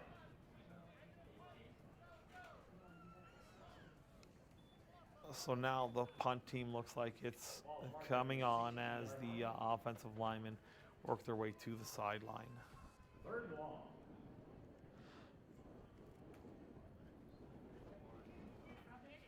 Another opportunity for the Fratmen to get some work in. They haven't played a game in a couple weeks. So even something like this, you got to practice those angle kicks. You got to practice driving a low one to a sideline where it can bounce out of bounds or fly out of bounds after about 25 yards air travel. If they can somehow get this ball outside the 40-yard line, that's going to be a success. You just really have to take advantage of these opportunities in a game like this that might be a little bit of a blowout.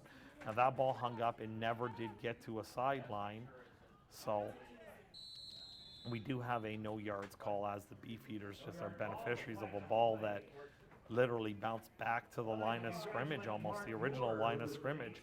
So the way that transpired, you would think that you might as well just go for it. But from a practice standpoint, the kicker No yards, 5-yard variety. Has to angle. That's White, first down. If he angles himself a little bit more, that ball will bounce on an angle, hopefully out of bounds.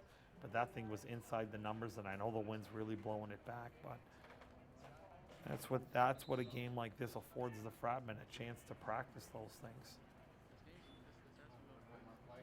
Here we go with 20 seconds left. You're looking at likely the last play. This Fratmen defense with a number of substitutes in there.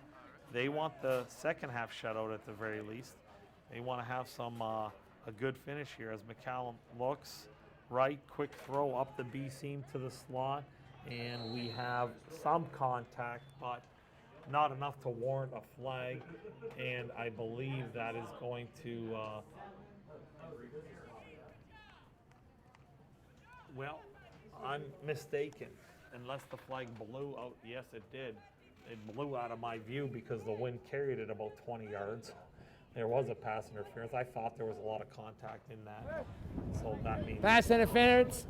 we are White, gonna get number 15, pass automatic first down. against the AKO Fratmen, and that looked like it was number 30, Jahid Cesar again. That's going to march the ball all the way down to about the 4.5-yard line. So barring any kind of defensive penalty, you're looking at the final play of the game and the Ontario Football Conference 2017 regular season, and proudly presented to you by we-tv.ca as McCallum looks, throws that quick outside fade to his bigger, taller receiver, and it looked like there was a little bit of a battle in that corner there, and I did not get an indication, but it looked like we finally have a touchdown for the Beefeaters on that jump ball fade, and you'll see here in the corner as the bigger, taller receiver goes up and gets it, and that is indeed the case. You just had a mismatch of size. So you had big number 80, who was Hayden Amos, goes up and gets that ball, pads his stats just a little bit, and scores the touchdown on the final play. The Beefeaters are here going to line up and try an extra point. I would be trying a two-point convert here. You run a handful of types of two-point converts. You want to execute some of them. I just line up and try to get into the offense, get the offense out there and run another play. 1 point, 2 point, no points, doesn't matter to me. I'd rather have an offensive play here than the extra point, but I guess it really doesn't matter. As Quinn Johnson's going to try to kick from the hold of Kennedy Maggie. Down, up, good, game over. And that's going to bring it to 52-17. Here on we-tv.ca proudly presents a final score of the Windsor AKO Fratmen 52, London Beefeaters 17, as the Fratmen improved to 7-1, remain undefeated in conference, with their only loss coming to Edmonton. The Beefeaters fall to 5-3, and they will be playing Hamilton in the next round of the playoffs. Windsor will be playing the Ottawa Sooners in 2 weeks' time. Date and time to be determined, but I can tell you this, we-tv.ca is looking forward to starting the quest to the Canadian Bowl with the Ontario Football semi-conference semi-final play in 2 weeks' time. We'd like to thank all of our fans, all of our viewers, and we would like to thank our crew here, and we're going to send this down to commercial before we wrap up. Some final thoughts. I learn by doing. I learn by reacting to a situation. St. Clair puts me directly into my industry.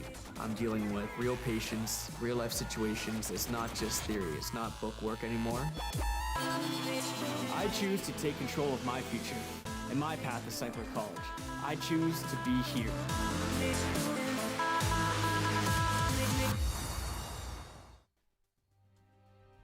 Like our champions, we know what it takes to win. Every day we put on our uniforms and we strive to be the best. Ring after ring, we keep practicing until it becomes second nature. Our craftsmen have put in thousands of hours to master their trade. And when things get tough, we make the adjustments needed to stay on top. Baron Championship rings. This is who we are. Did you know that the most severe injuries in our region are motor vehicle crashes? 65% of road fatalities last year were directly the result of distracted driving. 90% of injuries arriving in our emergency rooms are preventable. Our message to you this summer is, put down the phone. Just drive.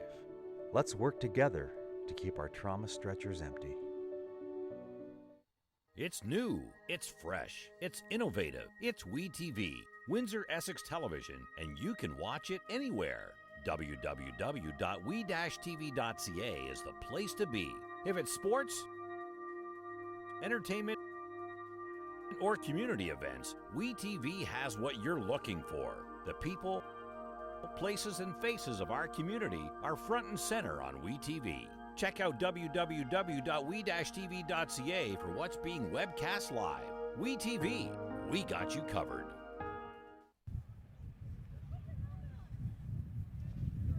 All smiles for the Fratmen as they defeat the London Beefeaters down here at Alumni Field. We welcome you back down here field side. I'm Aaron Sanders, joined by one of the coaches for the Fratmen, Mike Morency. And Coach, it was a slow start at the beginning, but everything started to click on all cylinders when you look at it at the start of the second quarter. Yeah, we've been out for 3 weeks now with the bye and the forfeit, so we were rushy at the start, but you could tell we were, we didn't play well early on. We got our feet under us a bit and played a little bit better in the second quarter, but not our greatest effort. But it was good to get back on the field at least and get some reps, and so we'll move ahead from here. I was about to say, take a few weeks off of here at Alumni Field, but no matter where you guys went, you turned it to your home field advantage, and that's why you have a 7-1 record. How was it like playing on the road and to establish that great point in first place in the OFC? Oh, it's tough. We've been on the road. The last game we played here was September I don't know when it was now. It's September the 16th. No, it was before that even. We've been on like 5 weeks. We've been on the road, so it's been tough. It's nice to get back home and sleep in our own bed and get ready for a football game, that kind of stuff. So good to get back today. We'll come back in 2 weeks' time, probably play the Ottawa Sooners, it looks like, and have a good 2 weeks of practice, ready to go again. And that's what it looks like. You guys will be playing Ottawa. It's 1 versus 4, but quickly, this has been a remarkable record-breaking day for Brandon Riem. Your thoughts about him developing as a quarterback this year and leading the team? He's exceeded all the expectations we had for him this year. We knew he'd be solid. We didn't know he'd quite be this good, but he's had a banner year, an outstanding year. Great leader, great young man. Waited his turn, waited his time behind Austin Lumley for a couple of years, and this is his year, and he's making the best of it. So kudos to him for the season he's having so far. And what's going to be the motto for this AKO Fratmen team as they lead on to the OFC playoffs? One at a time. Who's next? Nice and simple. And there it is, folks. Coach Morency, I thank you for your time. Thank you. Well, folks, I'd like to extend my happy Thanksgiving wishes to each and every one of you as I send it back to Badi to wrap it up.